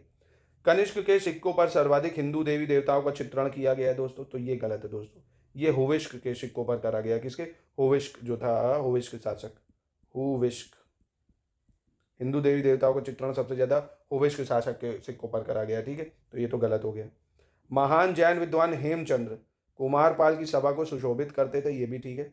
और प्राकृत ग्रंथ जो है कौन सा, गौड़वहों में यशोवर्मन के चरित्र का वर्णन किया गया। किसमें, गौड़वहों में, प्राकृत ग्रंथ में यशोवर्मन का चरित्र का वर्णन किया गया, ये ठीक है। 1 3 4 इसका सही हो जाएगा, दूसरा गलत है दोस्तों, ठीक है।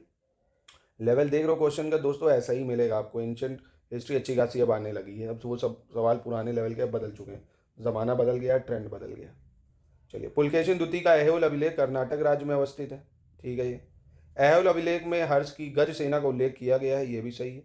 गहड़वाल राजा गोविंद चंद्र के मंत्री लक्ष्मीधर ने कृत्य कल्पतरु नामक ग्रंथ की रचना की। इसने कृत्य कल्पतरु ग्रंथ नामक रचना की है, ये भी ठीक है। और बौधायन ने गणित की पुस्तक लीलावती को लिखा है, तो अभी मैंने लीलावती ऊपर आपको बताया था शायद, है ना, तो लीलावती ये वाला गलत है, ये भास्कराचार्य की गणित की पुस्तक है। किसकी, भास्कराचार्य, पार्टनर मूवी वाले भास्कराचार्य नहीं है, भास्कराचार्य दिवाकर भास्कर चौधरी कौन थे, ऐसे ही था। फिलहाल भास्कराचार्य ने लिखा है आपकी लीलावती, ठीक है, गणित की बुक है ये लीलावती। निम्नलिखित पर विचार करना है दोस्तों, ठीक है, कौन सा सही है कौन सा गलत। चंद्रगुप्त द्वितीय के सिक्कों पर चक्रधारी विष्णु की आकृति उत्कीर्ण की गई है। चंद्रगुप्त द्वितीय के सिक्कों पर चक्रधारी विष्णु की आकृति उत्कीर्ण की गई है, ठीक है। जयसिंह सिद्धराज ने एक मस्जिद के पुनर्निर्माण के लिए 1 लाख बलोतरा सिक्कों का दान किया था, 1 लाख बलोतरा सिक्के, ठीक है। ये रानी रुद्रमा देवी का संबंध वरंगल के काकतिया राजवंश से था, किससे था, अभी ये ऊपर भी देख चुके हैं, ये तीनों स्टेटमेंट सही हैं बिल्कुल, ठीक है। 98 देख लेते हैं। 98 में कह रहा है निम्नलिखित में से कौन सा विकल्प गलत है, ये बताना है दोस्तों, ठीक है। चलिए, मंदसौर अभिलेख को प्राचीन भारत में विज्ञापन का सर्वप्रथम उदाहरण माना जाता है। तो विज्ञापन का सर्वप्रथम उदाहरण प्राचीन भारत का पूछेगा, किसको माना जाता है, तो आप बताओगे मंदसौर अभिलेख को, ये स्टेटमेंट सही है। हरिभद्र सूरी की सम्रादित्य कथा, कौन सी, सम्रादित्य कथा का संबंध जैन संप्रदाय से है, ये भी सही है, और ये लिखी किसने, हरिभद्र सूरी ने। अंगुत्र निकाय नामक एक बौद्ध ग्रंथ के अनुसार सिक्कों पर अंकित चिन्ह विभिन्न सिक्कों के निर्माण स्थल और निर्माता का नाम का संकेत करते हैं, ये स्टेटमेंट गलत है। ये अंगुत्र निकाय में तो 16 महाजनपद के बारे में, ये विशुद्धि मग्गा है, कौन सा है, नाम लिख लेता हूँ, VSH लिख लो आप, VISHUDDHIMAGG, विशुद्धि मग्गा, विशुद्धि मग्गा बोलते हैं इसको, ठीक है, विशुद्धि मग्गा, उसमें ये सब वर्णन था, ना कि अंगुत्र निकाय में, ठीक है। कलचुरी नरेश गंगदेव विक्रमादित्य के सिक्कों पर माता लक्ष्मी के चित्रण पाए गए। तो आपसे पूछे माता लक्ष्मी के चित्रण किस सिक्कों पे पाए गए, तो कलचुरी नरेश गंगदेव के सिक्कों पे। याद करना पड़ेगा दोस्तों इन सब चीज़ों को। निम्नलिखित में से गलत विकल्प बताना है दोस्तों, इनमें से कौन सा गलत है।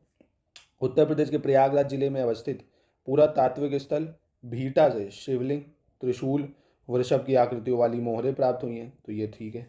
चीनी यात्री फाइयान की यात्रा वृतांतों का अंग्रेजी अनुवाद जेम्स लैगे ने किया है, तो ये भी बिल्कुल सही है दोस्तों, याद रखिएगा इसको। फाइयान किसके टाइम में आया, कमेंट में बताओ, अभी ऊपर बताया है। चीनी यात्री हियानशांग ने गुप्त रूप से हियानशांग की मतलब भारत की यात्रा करी थी, बिल्कुल सही है, क्योंकि इसको क्या करना था, वहाँ के शासकों से बच के आया थे। मिट्टी की प्राचीन काल 274 मोहरें बिहार के बसाड़पुरा स्थल से प्राप्त हुई हैं, ये गलत है। बिहार से नहीं, राजस्थान से प्राप्त हुई है। बसाड़ कहाँ है, राजस्थान से, जहाँ से मिट्टी की प्राचीनतम मोहरें प्राप्त हुई है, ठीक है। तो इसका स्टेटमेंट डी गलत है। चलिए अंतिम देखते हैं 100 वाला।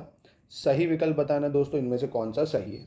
यूनानी शासक अगाथोलकस और पेंटालियन ने अपने मुद्रा अभिलेखों के लिए ब्राह्मी लिपि का प्रयोग किया, कौन सा, ब्राह्मी लिपि का, ठीक है, तो ये बिल्कुल ठीक है। लाल रंग गेरू से लेपित मानव कंकाल बुर्ज होम से प्राप्त किए गए, कहाँ से, बुर्ज होम से, ये भी ठीक है। पूरा तात्विक स्थल लोहरा देवा संत कबीर नगर जनपद में स्थित है, बिल्कुल सही है। ये लोहरा देवा का है, संत कबीर नगर उत्तर प्रदेश में। VN मिश्रा ने मध्य पूरा पाषाणिक स्थल समनापुर का उत्खनन किया है, किसका, समनापुर का, तो ये भी दोस्तों सही है VN मिश्रा वाला, यानी इसकी चारों स्टेटमेंट सही हो जाएंगी, ये बिल्कुल सही है, ठीक है। तो दोस्तों एक चीज़ और याद रखो, ये हो गया आपके 100 एंशिएंट हिस्ट्री के मोस्ट इंपॉर्टेंट क्वेश्चन है। क्वेश्चन का लेवल देख रहे हो, यूपी PCS का ट्रेंड एकदम बदल चुका है, आपको पढ़ना पड़ेगा। अगर सिलेक्शन चाहिए, SDM बनना है, DM बनना है, अधिकारी बनना है, तो 1 लाइनर पढ़ के, SSC वाला है 1 लाइनर 1 डे एग्जाम से काम नहीं चलेगा, पढ़ना पड़ेगा इन डेप्थ दोस्तों। मैंने मॉडर्न हिस्ट्री की एक सीरीज़ चलाई है, मोस्ट इंपॉर्टेंट इन डेप्थ पढ़ा रहा हूँ, उसमें मैंने अभी एक lecture as a demo just Portuguese के बारे में बताया है, ठीक है, दूसरा भी उसका आएगा। ऐसे एक मैपिंग चल रही है, ठीक है। तो इन सब को अच्छे से करिए, यूपी PCS का रिवीजन अच्छे से करिए। प्रीलिम्स 2024 वाला जो है 17 मार्च को है। RO का अगर री एग्ज़ाम होगा दोस्तों, तो वापस से तो ये सब आपको पढ़ना ही पड़ेगा, ठीक है। तो चलिए मिलते हैं नेक्स्ट वीडियो।